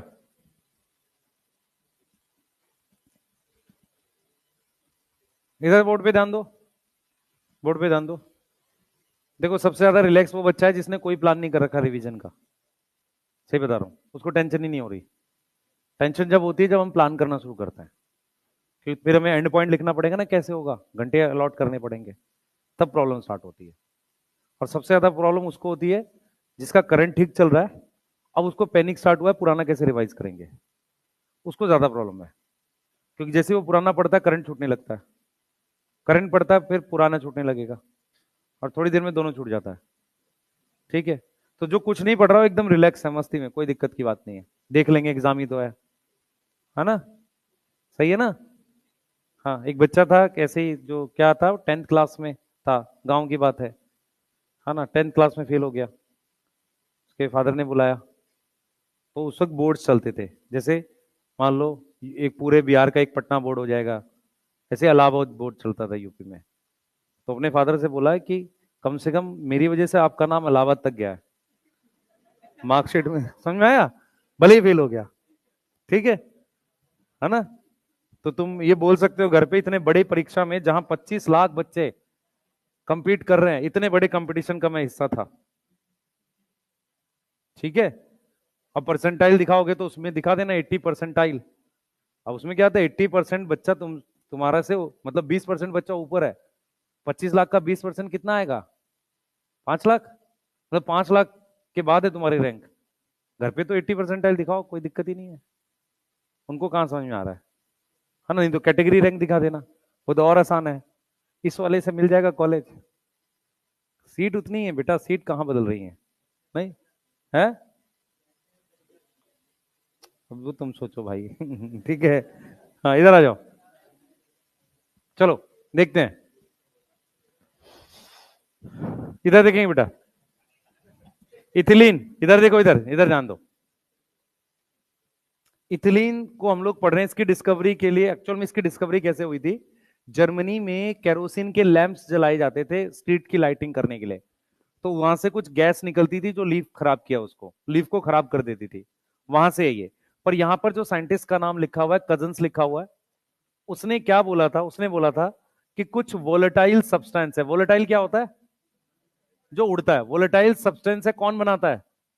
प्रोड्यूस बाई, हाँ भाई, प्रोड्यूस बाई ऑरेंज, राइपन्ड ऑरेंज, पका हुआ ऑरेंज कुछ ऐसा वोलेटाइल सब्सटेंस बनाता है जो क्या करता है? प्रमोट करता है राइपनिंग। किसकी? प्रमोट राइपनिंग ऑफ, हाँ, अनराइपन्ड स्टोर्ड बनाना। उसको कहीं स्टोर्ड करना पड़ेगा, यस और नो? ठीक है, स्टोर्ड बनाना उसकी राइपनिंग प्रमोट करता है। अब हमें क्या करना है? इसकी इस डिस्कवरी में सिंपल मुझे एक बात समझ में आ रही है, ये वोलेटाइल सब्सटेंस का मतलब है गैसियस फॉर्म, यस, गैस की कोई फॉर्म है, गैसियस फॉर्म है, और वो प्रमोट कर रही है क्या? किसकी राइपनिंग? बनाना की, यस, किसकी राइपनिंग? बनाना की। और आपने देखा भी है बनाना को पकाते कैसे हैं, कच्चा बनाना जो होता है उसको स्टोर कर देते हैं, वो अपने आप पक जाता है। रीजन क्या है? कि थोड़ा भी पकेगा तो पका हुआ बनाना वो गैस बनाता है जो बाकियों को पका देता है, ठीक है। सेम चीज आपने देखा घर में वेजिटेबल्स लाते हैं, ध्यान सुनेंगे, अगर मैं आपसे पूछूं इथिलीन प्लांट में कहां बनता है, हर वो हरा पार्ट, हर वो मतलब सॉफ्ट पार्ट जो खराब हो रहा है, लीफ, हरी स्टेम, समझ में आ रहा है, फ्लावर, फ्रूट, उन सब में इथिलीन बनता है। आप घर में जो साग वगैरह लाते हैं रात में, उसको पॉलिथीन में से निकाल देते हैं, अगर उसमें रहेगा तो इथिलीन बन के वो खराब कर देगा। बनाना भी लाते हैं तो वो अगर पैक है पॉलिथीन में तो जल्दी खराब होता है एज कंपेयर टू खुला हुआ है। ये चीज समझ में आ रहा है? बोलो, ये चीज ठीक है? अब देखो, अब यहां पर इसका बायो एसे क्या है बच्चे? इसका बायो एसे एक रोल है, मैं फिर रिपीट बोल करके बोल रहा हूं यहां पर, कि प्रमोट पार्थनोकार्पी बायो एसे ऑक्सिन का होगा। बायो एसे रोल ही होते हैं, समझ में आ रहा है? बायो एसे अलग से कुछ नहीं है, बायो एसे क्या है? रोल होते हैं, रोल होते हैं। तो इसका जो बायो एसे एनसीईआरटी में रोल की फॉर्म में दे रखा है। किसकी फॉर्म में दे रखा है? रोल की फॉर्म में। हम क्या लिखते हैं कि इथिलीन क्या करता है बेटा? इथिलीन प्रमोट करता है, प्रमोट करता है हमारे पास थ्री रिस्पॉन्स, किसके अंदर? डाइकॉट सीड के अंदर। किसके अंदर? डाइकॉट सीड के अंदर। अब डाइकॉट सीड में मैं पी का सीड लिख रहा हूं, पी के सीड के अंदर किस चीज को लेके? During germination. अब वो क्या है मेरे पास, क्या रिस्पॉन्स है? देखो ध्यान से, होता क्या है कि जैसे ये सीड है, ये पी मटर का सीड है, मान लो ये बीन का सीड है, इसमें क्या होता है कि ये इस तरीके से बेंड कर जाता है जब ये बाहर निकलता है। इससे क्या होता ये है कि एक्चुअल में क्या है, सीड जमीन के नीचे है, इसका ये वाला पार्ट सॉफ्ट होता है, तो ये क्या करता है, इस तरीके से बेंड कर जाता है ताकि मिट्टी के बाहर आसानी से निकल सके, नहीं तो ये वाला पार्ट मिट्टी को टच होगा, डैमेज हो जाएगा। मोनोकोट में क्या फायदा होता है? मोनोकोट में लीफ का कवर होता है, उसे कोलियोप्टाइल कहते हैं, वहां प्रोटेक्शन है। ये ऐसे बेंड करके क्या होता है, हार्ड चीज यहां लगेगी, यहां ना लग के, सही है। इस बेंडिंग को हम नाम देते हैं एपिकल हुक। क्या नाम देते हैं? Apical hook, yes. इसको हम क्या नाम देते हैं? Apical hook. कुछ प्लांट्स में मुझे ऐसे हॉरिजॉन्टल ग्रोथ भी देखने को मिलती है, और कुछ प्लांट में ये एक्सिस ब्रॉड हो जाता है, तो इसको हमने क्या लिख दिया? Horizontal growth. ये डाइकॉट में हो रहा है, मोनोकोट में? डाइकॉट में। और इसमें हमने लिख दिया broadening of axis, broadening of axis, ये लिख दिया, यस और नो? ठीक है। तो ये जो हमने लिखा बेटा, ये जो हमने लिखा कि इथिलीन क्या प्रमोट करता है? थ्री रिस्पॉन्स प्रमोट करता है, किसमें? डाइकॉट सीड में ड्यूरिंग जर्मिनेशन। एक हो गया एपिकल हुक, एक हो गया हॉरिजॉन्टल ग्रोथ, दूसरा हो गया हमारे पास ब्रॉडनिंग ऑफ एक्सिस। इसको हम क्या बोलते हैं बेटा? इसको हम बोलते हैं बायो एसे। क्या बोलते हैं? बायो एसे। इस बायो एसे का नाम है ट्रिपल रिस्पॉन्स बायो एसे। ट्रिपल रिस्पॉन्स समझ में आ रहा है? ट्रिपल रिस्पॉन्स बायो एसे। बच्चे मेरी बात सुनो ध्यान से, आपने इस चीज को लिख लो, क्योंकि क्या होगा अगर उसने नाम लिख दिया तो हम इसको गलत कर पाएंगे आप लोग। ये जो इसका बायो एसे, इसको रिचमंड लैंग इफेक्ट भी कहते हैं। अब ये रिचमंड लैंग इफेक्ट से नाम नहीं पता चला किस हार्मोन के लिए जा रहा है, आपको ये याद ही करना पड़ेगा। मैं इसलिए बोल रहा हूं कि जैसे ट्रिपल रिस्पॉन्स से हार्मोन नहीं पता चल रहा, अवीना कोलियोप्टाइल से कम हार्मोन तो पता चल रहा है, ऑक्सीजन है। समझ में आ रहा है? ड्वार्फ पी प्लांट से आइडिया लग रहा है कि लेंथ बड़ी होगी, इससे नाम नहीं पता चलेगा, तो इसको करना पड़ेगा ऐसे ही। जैसे ये ट्रिपल रिस्पॉन्स है, इससे पता नहीं चल रहा है किसकी बात कर रहा है। ट्रिपल रिस्पॉन्स समझ में आया किसको कह रहे हैं?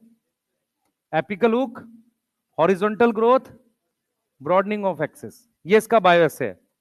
कहां बनेगा भाई ये? कहां बनेगा? जो भी प्लांट का पार्ट है, लीफ, फ्रूट, फ्लावर, जिसमें क्या हो रही है? Undergoing senescence. जिस भी पार्ट में क्या हो रही है? सेनिसेंस हो रही है। अच्छा, एक चीज आपसे जानना चाह रहा था मैं कि इतना क्लियर कट दिख रहा है कि ये फ्रूट को पका रहा है, ऐसा तो नहीं अभी पता चला होगा? तो बहुत पुराना, इजीली पता चल जाएगा। तो इतना लेट क्यों डिस्कवर किया आपने इस हार्मोन को? सवाल ये है कि भाई ऑरेंज से बनाना पक सकता है, एक फ्रूट से दूसरा फ्रूट पक सकता है, ठीक है, ये तो बहुत इजीली विजिबल है ना, वोलेटाइल सब्सटेंस। तो ये हार्मोन इतना लेट डिस्कवर क्यों किया? इसका एक सॉलिड रीजन है। बहुत लंबे समय तक साइंटिस्ट बिलीव करते थे वो रोल ऑक्सिन के है, ठीक है, वो ये मानते थे कि ये रोल जो है ना, जो ऑक्सिन के है, इसलिए ये लेट डिस्कवर हुआ हार्मोन। ठीक है, बाद में पता चला ये डिफरेंट हार्मोन है बिल्कुल। क्लियर है?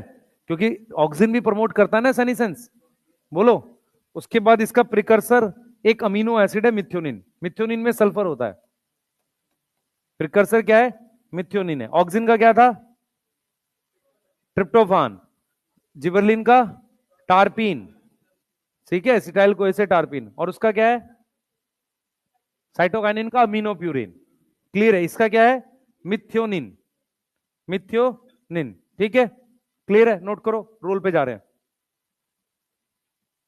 ट्रिपल रिस्पॉन्स समझ में आ गया सबको? डाइकॉट या मोनोकोट? डाइकॉट। वीट में नहीं होगा, सही है। क्वेश्चन आ जाए triple response can not be observe in, हम देते पी बीन, सही है, ग्राम और वीट। तो वीट, वीट क्या है? मोनोकोट है, उसमें कोलियोप्टाइल बनता है। क्लियर? उसमें नहीं होगा। अपनी एनसीईआरटी चेक करो, उसने क्लियरली डाइकॉट लिखा हुआ है, डाइकॉट सीडलिंग लिखा है उसने, चेक करो।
हो गया?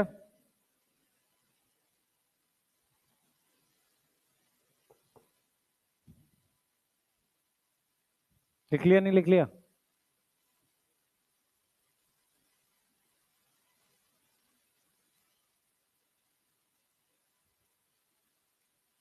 खराब तो नहीं लग रहा बेटा आगे बैठ के? हैं? हैं? तुम्हें भाई सांस वांस आ रहा है ना यहाँ पे? हैं? ऑक्सीजन का लेवल ठीक है यहाँ? हैं? AQI खराब तो नहीं है यहाँ? हैं? कितना चल रहा है AQI पटना में? 300? 300 रहता है? 340 रहता है? अरे वो पता नहीं, मेजर भी करते होंगे, नहीं ऐसे भर देते होंगे वैल्यूज। हाँ, दिल्ली में अच्छा खासा आदमी भी तो रहता है, हैं? आधा यूपी बिहार, दूसरा स्टेट सब दिल्ली में रहता है ना। दिल्ली कितनी बड़ी है देखना हो तो छठ के समय स्टेशन पे देखो, है ना। हाँ है, नहीं नहीं बहुत कंजेस्टेड है। हाँ, और दिल्ली में अगर रियल में देखना हो तो शादी के समय रोड पे निकल के देखना, रात में 12-12 बजे जाम लगे रहते हैं। अभी तो पता नहीं शादियां चल रही हैं, अभी कल शादी थी यहाँ पे बहुत। कौन कौन फ्री में खा के आया कल? है? हाँ भाई। है? नहीं नहीं, कार्ड मिला होगा, फ्री का मतलब यही होता है। इधर आ जाओ, इधर देखो बेटा, ये बहुत इंपॉर्टेंट टॉपिक है बेटा, सुनो ध्यान से। हम लोग फ्रूट राइपनिंग की बात कर रहे हैं। बोर्ड पे ध्यान रखो, फ्रूट राइपनिंग के लिए एक टॉपिक बता रहा हूं जो एनसीईआरटी में नहीं है, पर एनसीईआरटी कुछ चीजों को एक्सप्लेन करेगा। फ्रूट राइपनिंग दो तरह की होती है, एक होती है क्लाइमेक्ट्रिक राइपनिंग और एक हमारे पास क्लाइमेक्ट्रिक होती है। ध्यान से देखें बेटा, एक राइपनिंग हमारे पास क्लाइमेक्टरिक होती है और दूसरी हमारे पास होती है नॉन क्लाइमेक्ट्रिक। अब मैं आपको जो टॉपिक बता रहा हूं ये एनसीईआरटी में कई चीजों को रिलेट कर ले जाएगा, ध्यान से सुनना। हमारे पास क्या होता है, ये जो मैंगो है, मैंगो और टोमेटो वगैरह, ये क्लाइमेक्ट्रिक फ्रूट हैं। क्लाइमेक्ट्रिक फ्रूट का क्या मतलब होता है? क्लाइमेक्ट्रिक फ्रूट वो होते हैं जिनमें रेस्पिरेशन रेट बढ़ जाता है जब फ्रूट राइप करता है। रेस्पिरेशन रेट क्या होता है?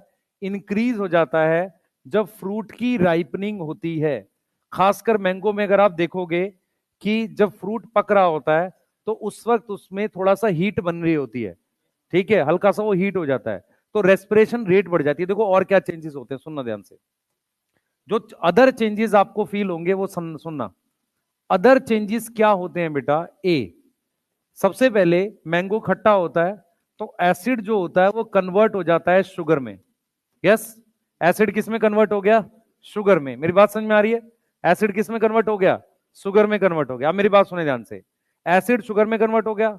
अब मान लो जो थोड़ा बहुत एसिड बचा भी है वो अगर शुगर के साथ रिएक्ट कर जाए, शुगर अल्कोहल होता है, एसिड के साथ अल्कोहल रिएक्ट करेगी तो क्या बनेगा? ईस्टर। ईस्टर की स्मेल आती है उसमें से, फ्रूट्स में से स्वीट स्मेलिंग फ्रूटिंग स्मेल आती है। समझ में आ रहा है मैं क्या पढ़ा रहा हूं? मैं आपको ये समझा रहा हूं कि मैंगो जो कच्चा होता है, कई बार क्या होता है जब सीजन शुरू होता है ना और आम आ जाते हैं और हमें मिल जाते हैं खाने को, खट्टे होते हैं क्योंकि अभी टाइम नहीं मिला था शुगर बनने का, एसिड शुगर में कन्वर्ट नहीं हो पाया। तो जब फ्रूट पकता है तो क्या क्या चेंजेस होते हैं? एसिड कन्वर्ट होता है शुगर में। दूसरा क्या होता है? मिडल लेमिला डिसॉल्व हो जाती है। मिडल लेमिला डिसॉल्व होने से फ्रूट सॉफ्ट हो जाता है। यस, फ्रूट क्या हो जाता है? सॉफ्ट हो जाता है। हम चेक करते हैं कि वो पक गया है कि नहीं, है ना। सही है, क्लियर है। हम लोग छोटे थे जब तो एक ही पेड़ था घर के बाहर, गांव जाते थे, बाकी तो बाग वगैरह दूर था, तो सब लोग सुबह चढ़ के, छोटा सा था, चेक करते थे कौन सा पका है कि नहीं, ठीक है। और जो सबसे पहले उठता था उसको पका हुआ मिलता था, है ना, क्योंकि पता चला 3 आदमी पहले चेक करके जा चुका है। हाँ, और फिर ये देखते थे जाके भूसे में किसने कहाँ छुपाया है ना, उसमें आइडिया लग जाता है कौन चुराया है। पका हुआ नहीं, हमारे से पहले 2 लोग चले जाते थे, ठीक है, बहुत खराब सिचुएशन है। चलो आओ बेटा, मिडल ने मिला डिसॉल्व हो जाता है, सुने ध्यान से, सुन सुन, पढ़ लेना यार है, हाँ पढ़ ले।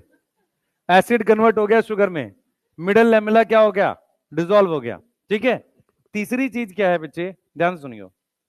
तीसरी चीज क्या होती है हमारे पास? अरे यार सुन लो, शांत रहो। तीसरी चीज क्या होती है हमारे पास? कलर चेंज होता है। कलर चेंज करने के लिए एक चीज होती है कि क्लोरोप्लास्ट क्रोमोप्लास्ट में बढ़ जाता है, तो क्रोमोप्लास्ट बन जाते हैं। मेरी बात सुने ध्यान से। ऐसे फ्रूट्स की खास चीज क्या होती है? उनका रेस्पिरेशन रेट बढ़ जाता है। जब मैंगो पकता है ना, आपने कभी देखा होगा, मैंगो का रियल तरीका ये होता है, उसको पैक करके भेज देते हैं कच्चे आम को, वो ट्रांसपोर्ट में पक जाता है, ठीक है। और जब वो पक रहा होता है तो उस पर्टिकुलर जगह पे हल्का सा टेम्परेचर बढ़ा हुआ मिलता है, आप चेक करोगे हल्का सा गर्म होता है मैंगो, ठीक है, और वो CO2 बनाता है, रेस्पिरेशन रेट बढ़ जाता है। ये समझ में आ रहा है? तो ऐसे फ्रूट को हम कौन सा फ्रूट कहते हैं? क्लाइमेक्ट्रिक फ्रूट, सही है। और रेस्पिरेशन रेट बढ़ने को, देखो मैं क्या लिखूंगा, increase in respiration rate, increase in respiration rate क्या करेगा, इज बेसिकली क्या है, रेस्पिरेटरी क्लाइमेक्ट्रिक कहते हैं, रेस्पिरेटरी क्लाइमेक्टरिक कहते हैं। क्लियर है, क्लियर है। तो increase in respiration rate, increase in respiration rate due to, during fruit ripening, during fruit ripening, उसको हम क्या नाम देते हैं बेटा, उसको हम क्या नाम देते हैं, रेस्पिरेटरी क्लाइमेक्ट्रिक नाम देते हैं। यहां तक कोई डाउट है, बताओ, यहां तक कोई डाउट है? ठीक है, अब सुनो ध्यान से, इसकी जगह एक और फ्रूट होता है वाटरमेलन। वाटरमेलन की खास बात क्या होती है, इधर आओ, वाटरमेलन की खास बात क्या होती है कि उसमें ये मान लो व्हाइट एरिया होता है ऐसे, और उसके बाद अंदर में जो रेड एरिया है, जब फ्रूट पकता है तो व्हाइट एरिया घट जाता है, ठीक है, फ्रूट जब पकेगा तो व्हाइट एरिया कम हो जाता है, रेड एरिया ज्यादा हो जाता है। इसका मतलब अगर मैं इसको कहूं तो जो चेंज हुआ है, चेंज हुआ है thinning of fruit wall. Change कैसे हुआ है, थिनिंग ऑफ फ्रूट वॉल हुई है, yes, thinning of fruit wall हुई है। इसमें कोई ऐसा चेंज नहीं होता कि हमारे पास, ध्यान सुनेंगे, इसमें कोई ऐसा चेंज नहीं होता कि जिसमें हम कह रहे हैं कलर चेंज होता है या कुछ ऐसा, वाटरमेलन में ऐसा कुछ नहीं होता। दूसरा, आप उसको टच करके नहीं बता सकते हो पका हुआ है कच्चा है, आप लेने जाते हो वो आपको दे देता है, आप लेके आ जाते हो ये पका हुआ है, वो बाई चांस की बात है, उसमें कच्चा भी निकल सकता है वो, ठीक है, वो टच करके नहीं पता, काट के देख लो भाई, हाँ तो ठीक है, वो तो उसकी तरफ भी बात है ना, नहीं ले जाओगे और क्या, उसको थोड़ी पता पक्का हुआ है वो, हाँ वो उससे पता ही नहीं चल सकता, क्योंकि उसमें ये वाले चेंजेस नहीं हो रहे। पका हुआ मैंगो तो पता चलेगा ना टच करने पे, कच्चा पक्का तो पता चलेगा ना, सॉफ्ट हो जाएगा, यहाँ कुछ ऐसा नहीं होता, यहाँ क्या होती है, थिनिंग ऑफ वॉल। तो फ्रूट राइपनिंग दो तरीके से होती है, इस वाली को क्या बोलते हैं, क्लाइमेक्ट्रिक, इसको क्या बोलते हैं, non climacteric. Ethylene mainly climacteric ripening promote करता है, ठीक है, सही है, ठीक है, हो गया फोन भाई, लिख लो जल्दी,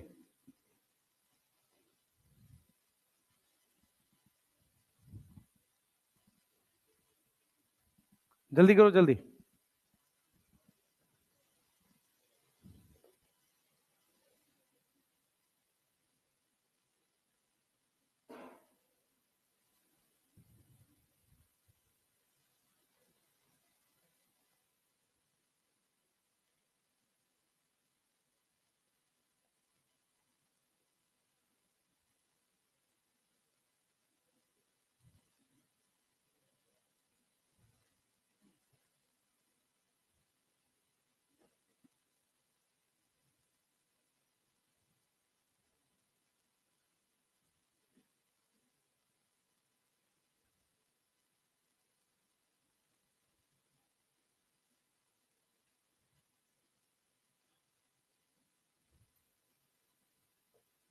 लिख लो बेटा जल्दी से, फिर हम रोल पे आ रहे हैं,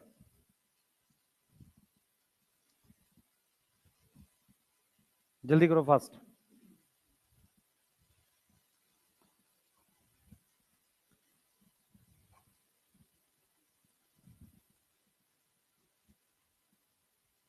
जल्दी कर लो,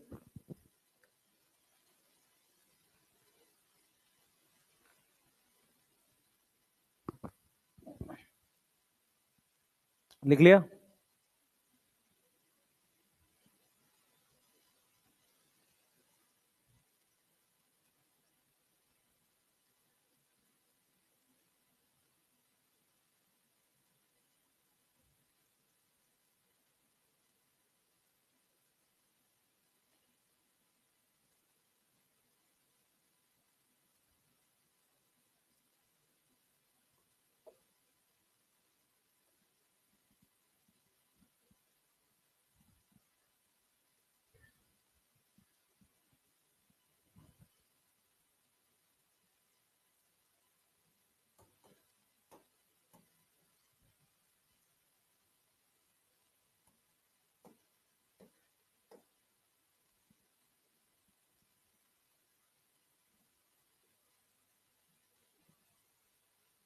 हो गया बेटा, ठीक है, लिख ले, कोई लिख रहा है? लिख लिया बेटा, जल्दी करो। ठीक है, अब हम लोग रोल पे आते हैं इसके। देखो ये एक्स्ट्रा टॉपिक है, ये सिर्फ आपको ये समझाने के लिए कि फ्रूट्स दो तरीके से पकते हैं, एक ये वाला तरीका, एक ये वाला तरीका है। इथिलीन का ज्यादा रोल किस में होता है? क्लाइमेक्ट्रिक राइपनिंग पे। ठीक है, क्लाइमेक्ट्रिक राइपनिंग का मीनिंग समझ में आ रहा है? रेस्पिरेशन रेट बढ़ जाता है, सही है, और हल्की सी हीट जनरेट होती है जब फ्रूट पक रहा होता है, सही है। उसका बेस्ट एग्जांपल मैंगो है। अब क्या है बच्चे हमारे पास, ध्यान सुनेंगे।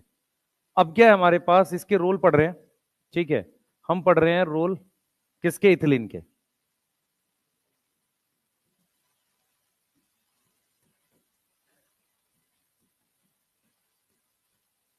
ठीक है, इथिलीन के रोल पढ़े। फॉर्मूला क्या होता है इथिलीन का? 3 तो नहीं होता, सॉरी, ट्रिपल बॉन्ड तो नहीं होता, डबल बॉन्ड। चलो बढ़िया, चलो कम से कम ये ठीक है। आ जाओ फर्स्ट रोल पे बात करते हैं बेटा, फर्स्ट रोल पे बात करते हैं। पहले ध्यान से देखते चलो। सबसे पहला रोल, सबसे पहला रोल जो इथिलीन का है वो क्या है? हम लोग फ्रूट राइपनिंग को लिख रहे हैं, तो सबसे पहले क्या करता है? ये प्रमोट करता है, प्रमोट करता है सनीसेंस इन फ्लावर, फ्रूट एंड लीफ में। इनके अंदर ये क्या प्रमोट करता है? सनीसेंस प्रमोट करता है। ठीक है, अगर आप ऑक्सिन ध्यान से पढ़ोगे, ऑक्सिन में फ्रूट नहीं लिखा हुआ है। जहां ऑक्सिन लिखा है, एब्सिसन और सनीसेंस लिखा है, वहां फ्रूट नहीं लिखा है। तो अपने दिमाग में ध्यान से करना क्वेश्चन, क्योंकि ये वाला रोल ओवरलैपिंग है, सही है। ऑक्सिन चेक करो, उसमें क्या लिखा है? फ्रूट और क्या लिखा है? फ्लावर लिखा है, या लीफ लिखा है? लीफ और फ्रूट लिखा है, फ्लावर नहीं लिखा हुआ। चेक करो ऑक्सिन में क्या नहीं लिखा हुआ? फ्लावर नहीं है, इसमें तीनों लिखा हुआ है। ठीक है, इसमें हमारे पास तीनों होना चाहिए। लीफ, फ्रूट लिखा है, फ्लावर भी है। ऑक्सिन में क्या लिखा है? ठीक है, और उसमें इथिलीन में फ्लावर और लीफ लिखा है।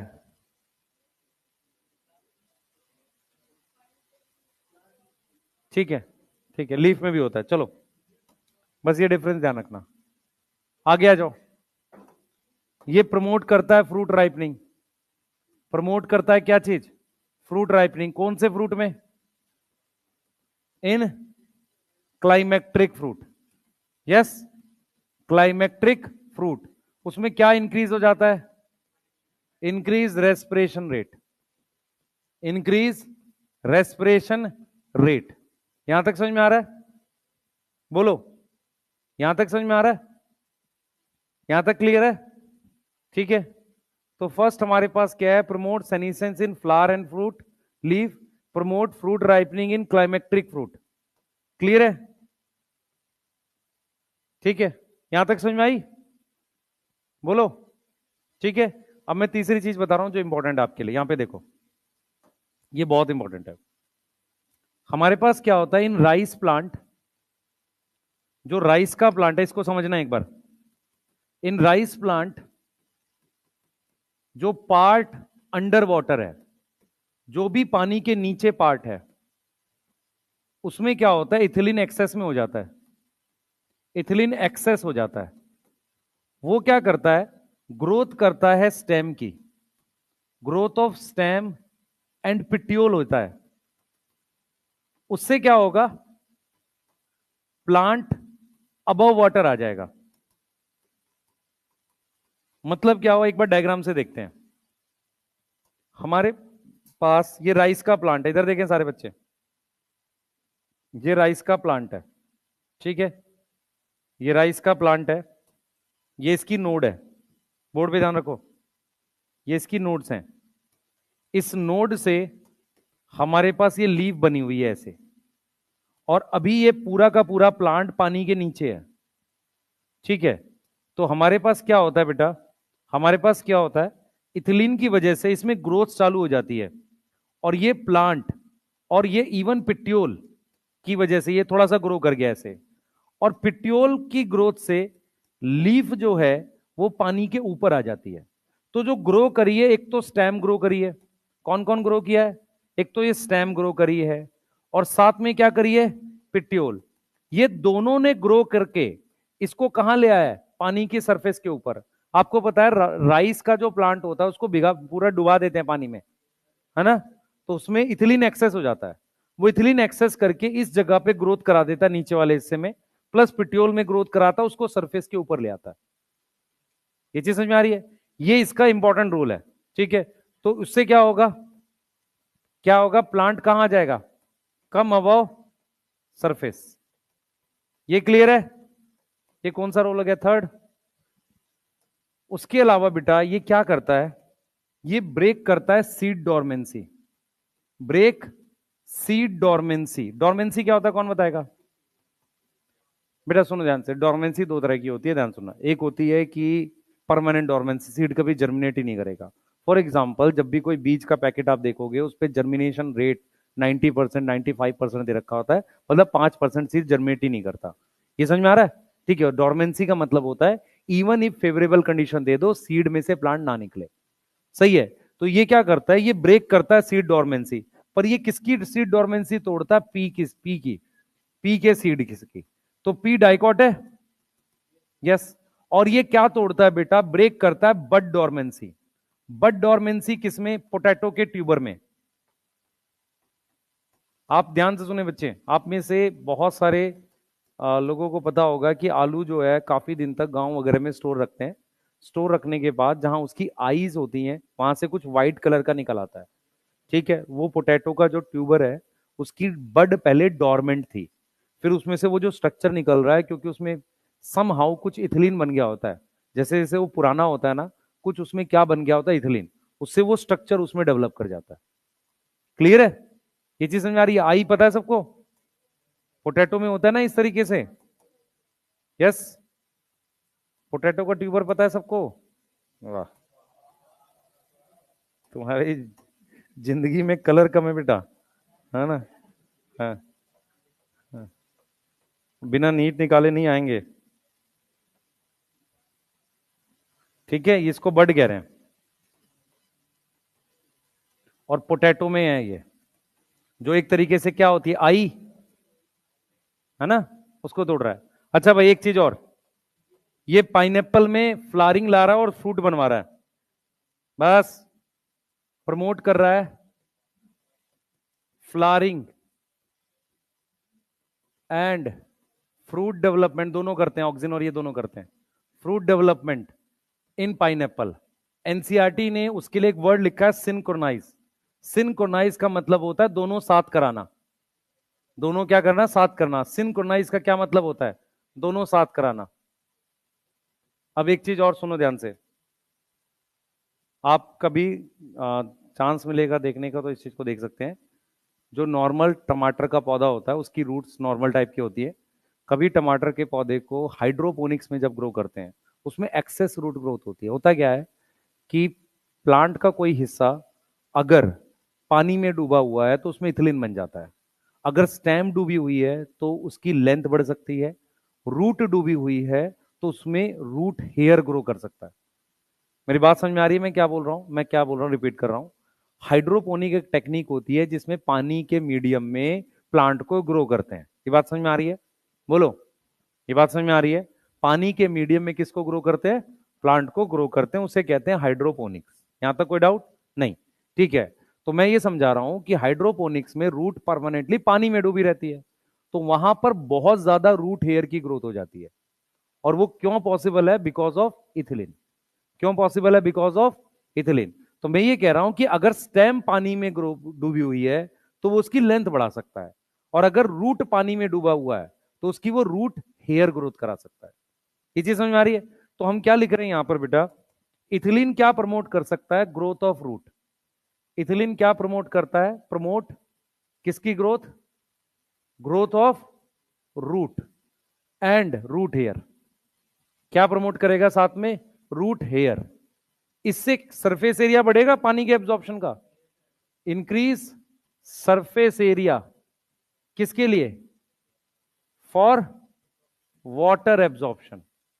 पानी को एब्जॉर्ब करने के लिए सरफेस एरिया हमने बढ़ा दिया। ठीक है, कौन सा रोल हो गया ये, 4 5 6 हुआ है।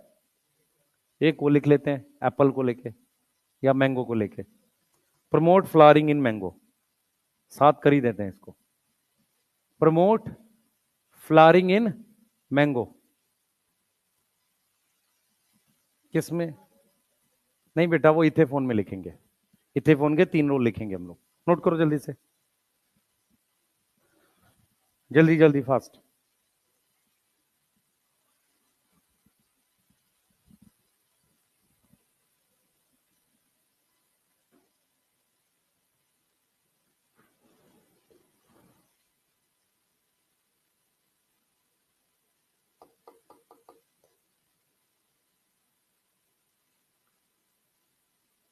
कल कौन कौन टेस्ट नहीं दे रहा है?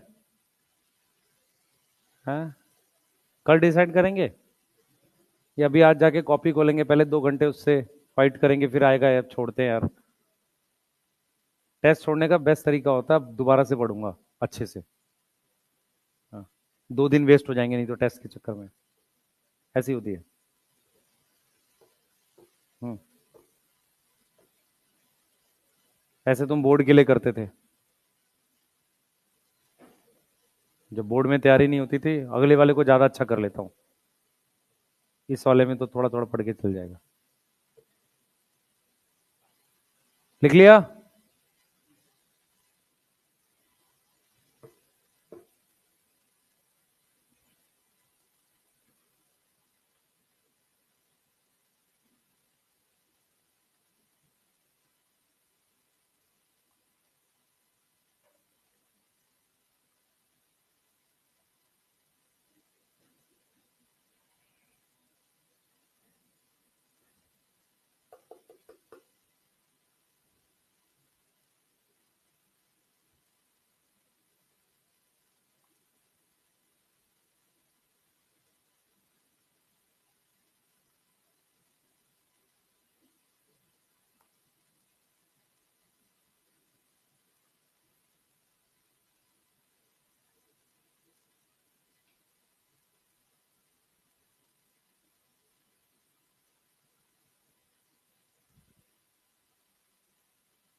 कर लिया बेटा? एक बार रीड कर लो एनसीईआरटी। मैं इथेफोन बताने जा रहा हूं।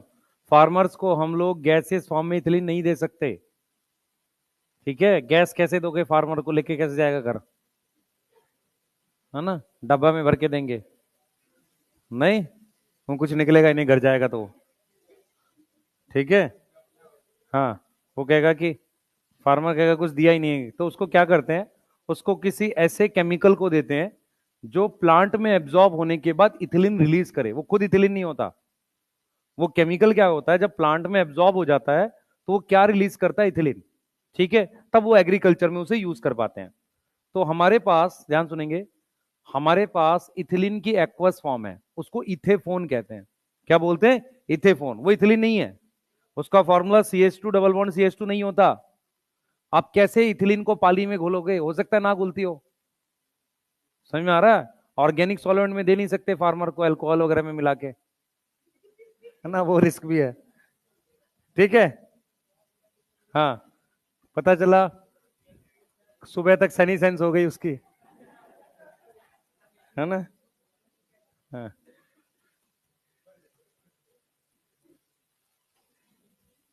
अभी क्या है कि जितनी भी शादियां बिहार में उसकी तरफ हो रही है, यूपी की तरफ, लोग बहुत खुश हैं, कूद के जा रहे हैं और कह रहे हैं 2-3 दिन रुके वहां हम। नहीं, नहीं, VT सर कहाँ शादी कर रहे हैं यार?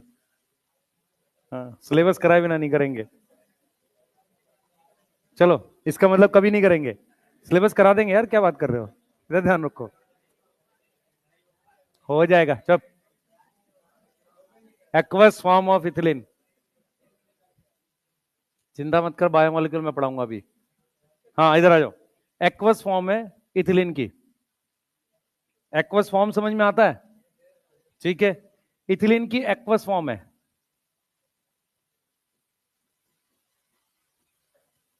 ठीक है, दूसरा, ये बहुत तेजी से एब्जॉर्ब होता है रूट में, रेडिली एब्जॉर्ब बाई रूट। उससे फायदा होगा, रूट्स के थ्रू जा रहा है ये प्लांट में, और स्लोली डिफ्यूज होता है, धीरे धीरे डिफ्यूज करता है इथिलीन को। स्लोली डिफ्यूज करता है या रिलीज करता है इथिलीन प्लांट में। मैं फिर रिपीट कर रहा हूं, इथेफोन खुद इथिलीन नहीं है, वो उसकी एक्वस फॉर्म है जो धीरे धीरे प्लांट के अंदर इथिलीन रिलीज करता है। ये 3 पॉइंट है उसके। पहला पहला एक्वस फॉर्म, दूसरा जल्दी एब्जॉर्ब होता है, तीसरा धीरे धीरे क्या रिलीज करता है, इथिलीन रिलीज करता है। अब जरा इसकी वो देखो, इसके 3 अलग रोल दे रखे हैं एनसीईआरटी ने। सबसे पहले फ्रूट राइपनिंग प्रमोट करता है एप्पल में, प्रमोट करता है किसमें, एप्पल में, और किसमें, मैंगो में, नहीं टोमेटो में। एनसीईआरटी ने टोमेटो लिखा है, मैंगो तो वो करवा चुके हैं। दूसरा है बेटा हमारे पास थिनिंग ऑफ फ्रूट वॉल करता है। थिनिंग ऑफ फ्रूट वॉल भी एक तरीका है फ्रूट को पकाने का। किसके अंदर, फ्रूट्स के नाम लिखे हुए हैं, चेरी, वॉलनट और कॉटन। कॉटन में जो बॉल होती है वही उसका फ्रूट होता है, कॉटन की जो बॉल होती है उसकी वॉल थिन करता है तभी वो स्ट्रक्चर बाहर आ पाता है। सही है, तो ये थिनिंग कर रहा है। तीसरा बेटा हमारे पास है फीमेल फ्लावर प्रमोट करता है कुकुम्बर में। फीमेल फ्लावर प्रमोट करता है किसमें, कुकुम्बर में। उससे क्या होगा, फ्रूट ज्यादा आएंगे क्योंकि उसमें मेल और फीमेल फ्लावर अलग अलग होते हैं। ठीक है, तो उससे प्रोडक्शन बढ़ेगी। क्लियर है। ये 3 रोल किसके दे रखे हैं, इथिलीन के, इथेफोन के। यस, अलग से दे रखे हैं, उसने अलग से तीनों रोल मेंशन किए हैं। ठीक है, क्लियर, सही है। एब्सिसिक एसिड बता रहे हैं जल्दी से, लास्ट हार्मोन, छोटा सा है, 5 मिनट लगेंगे बस।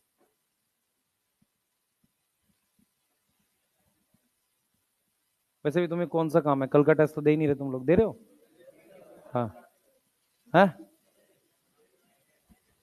हाँ, कल क्लास नहीं होगी शायद आपकी इनऑर्गेनिक की, जगह ही नहीं है यहाँ पे शायद। नहीं, कोई टेस्ट है यहाँ पे उसके बाद, तुम्हारे टेस्ट के बाद भी है, वेज 4 का टेस्ट भी है। अच्छा, आगे आओ, चलो देखते हैं। 1910 लिखा हुआ है भाई, कजिन्स, लिख लो जल्दी से, चलो जल्दी बनाओ। लिख लिया, एब्सिस, हाँ क्लास के लास्ट में तुम्हारे हाथ जो है ना रजनीकांत की स्पीड से चल रहे होते हैं, नहीं भी लिखते हो तो भी बोल देते हो गया। हाँ, नहीं तो वो सब पनीर खा जाएगा। आज क्या मिलेगा खाने में, पनीर, हाँ दाल रोटी।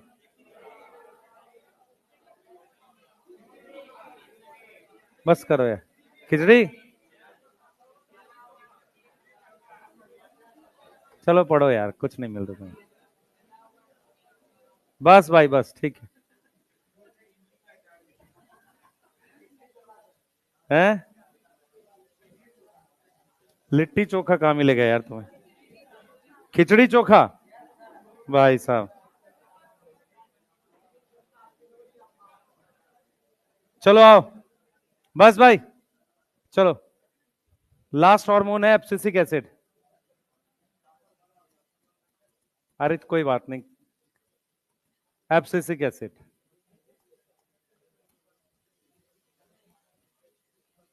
ठीक है, इधर तो ध्यान से बेटा, इधर देखो ध्यान से।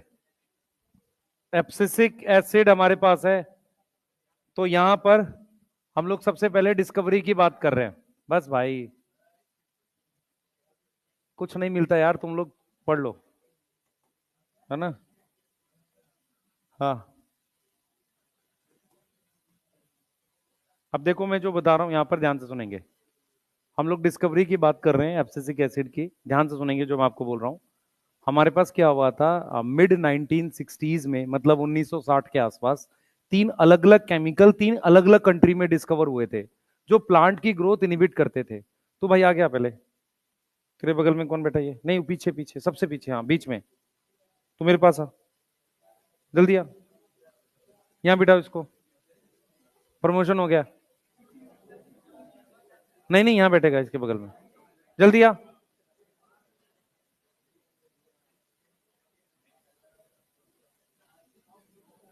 इधर इधर इधर, सारे बैच में बोल दियो, सर ने सिर्फ फिक्स करिए यहाँ पे। ठीक है, कोई भी टीचर है यहीं बैठना है। या तो फीस और दे दे, नहीं तो यहां बैठ। बता जल्दी बता। यहीं बैठेगा ना, ठीक है। चलो इधर ध्यान दो, बस इधर ध्यान दो, ठीक है। अब बीएन सर आए तो उनको 500 रुपए दे दो, पीछे बिठा देंगे। नहीं तो मैं यही बिठवाऊंगा तुझे, ठीक है। इधर देखो बेटा, डिस्कवरी सुनो ध्यान से। हमारे पास क्या है, ध्यान सुनेंगे। कोई साइंटिस्ट का नाम नहीं दे रखा, सिर्फ ये लिखा हुआ है कि जो मिड 1960s का टाइम था, मिड 90, बस भाई बात नहीं करो तुम लोग। मिड 1960s का जो टाइम था, तीन केमिकल थे जो प्लांट की ग्रोथ, तीन केमिकल प्लांट की ग्रोथ इनिबिट करते थे। क्या करते थे? प्लांट की ग्रोथ इनिबिट करते थे। उनके नाम थे, वो डिस्कवर हुए थे सेपरेटली और अलग अलग कंट्री में उनके नाम रखे गए थे।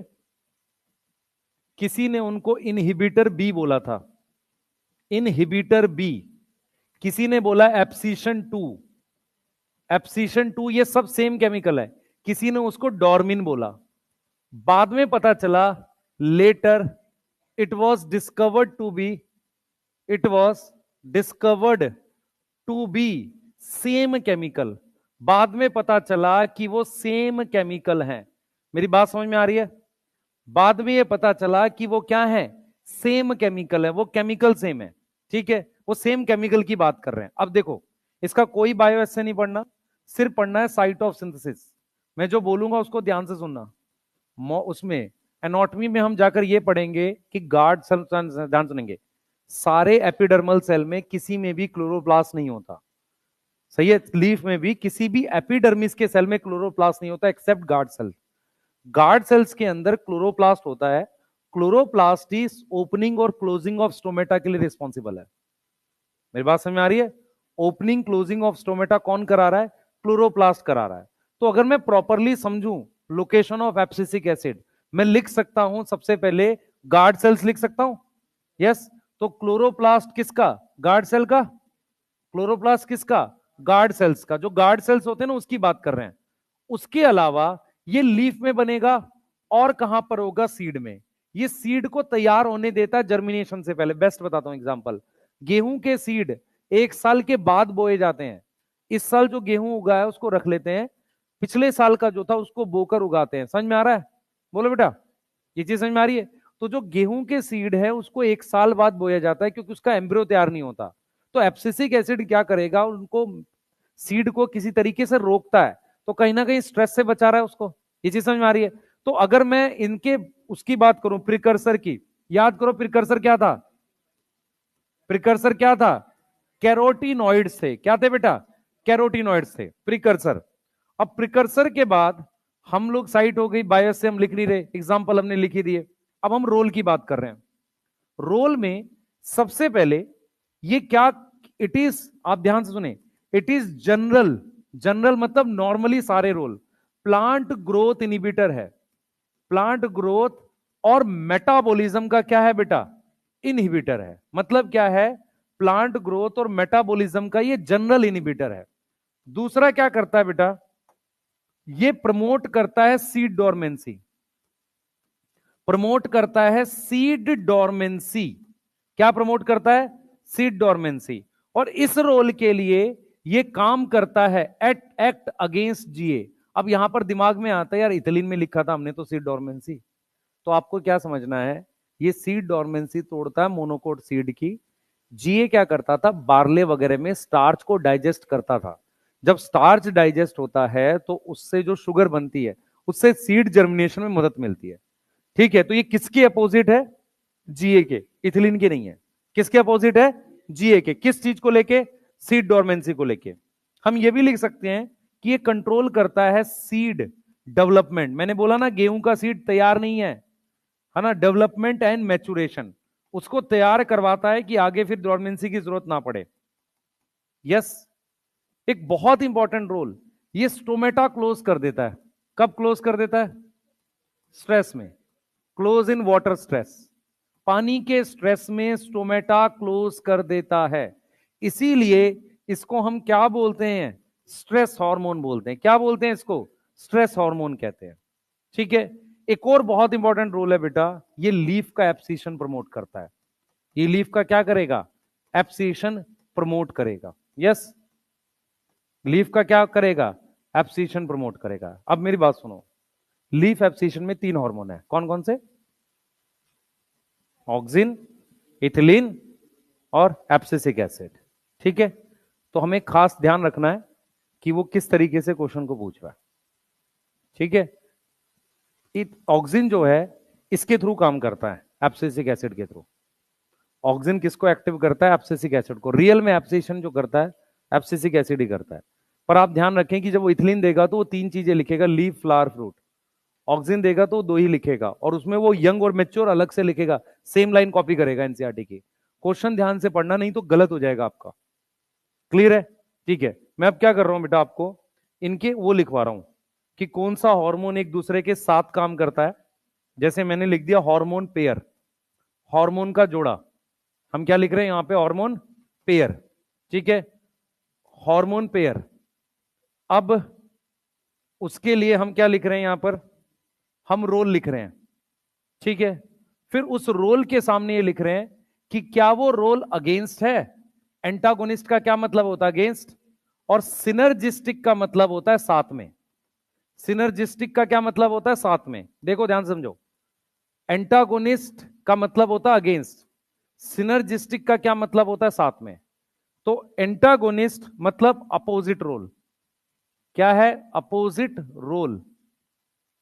सिनर्जिस्टिक मतलब एक साथ में काम कर रहा है। ठीक है, मैंने यहां रोल लिख दिया। अब ध्यान से देखेंगे बेटा, यहां पर मैंने हार्मोन पेयर की बात करी है। हार्मोन पेयर में अगर मैं लिखता हूं ऑक्सिन और साइटोकाइनिन, बताओ जल्दी से, ऑक्सिन साइटोकाइनिन के कौन से रोल एक साथ है? सबसे पहले कैलस। कैलस किस में आएगा? सिनर्जिस्टिक में, एंटागोनिस्ट में नहीं है। यस, फिर अगर मैं क्या लिखूं? Apical dominance. तो एपिकल डोमिनेंस वाला रोल क्या है? एंटागोनिस्ट है, ये नहीं है। तो इससे क्या क्लियर हो रहा है? हार्मोन अपोजिट नहीं होते, रोल अपोजिट होते हैं। सही है? ठीक है, दूसरा, ऑक्सिन और इथिलीन। ऑक्सिन और इथिलीन, एक हम लिख सकते हैं एब्सिशन, उसमें भी सिनर्जिस्टिक है। और एक हम लिख सकते हैं फ्लारिंग इन पाइनएप्पल। फ्लारिंग इन पाइनएप्पल। दोनों केसेस में, दोनों केसेस में क्या है बेटा? सिनर्जिस्टिक है। कैसा है? सिनर्जिस्टिक है, मतलब एक साथ काम कर रहा है। यस, ठीक है। उसके अलावा हम लोग लिख सकते हैं जीए और एबीए। जीए और एबीए क्या लिखें यहां पर? Seed dormancy.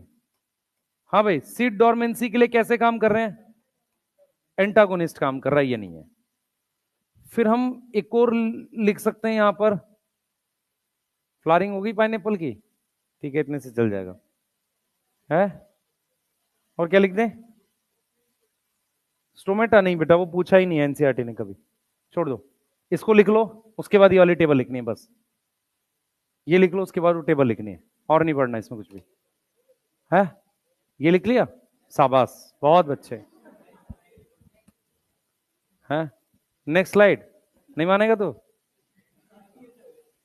मास बच्चे एकदम। साथ साथ ही लिख रहा था, मेरे से पहले लिख दिया कर, मैं छुट्टी कर लूंगा 2-4 दिन, घर रह लूंगा मैं। सजा मिली हुई है पटना आने की, नहीं है?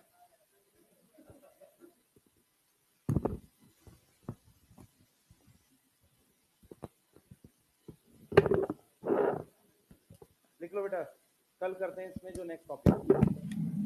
कल नहीं, मंडे। एक क्लास में हो जाएगा वो, मंडे को करा देंगे है? भाई मंडे, ट्यूसडे, वेडनेसडे मेरी क्लास है।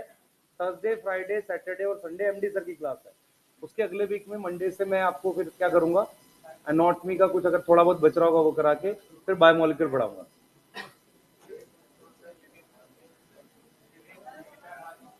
है?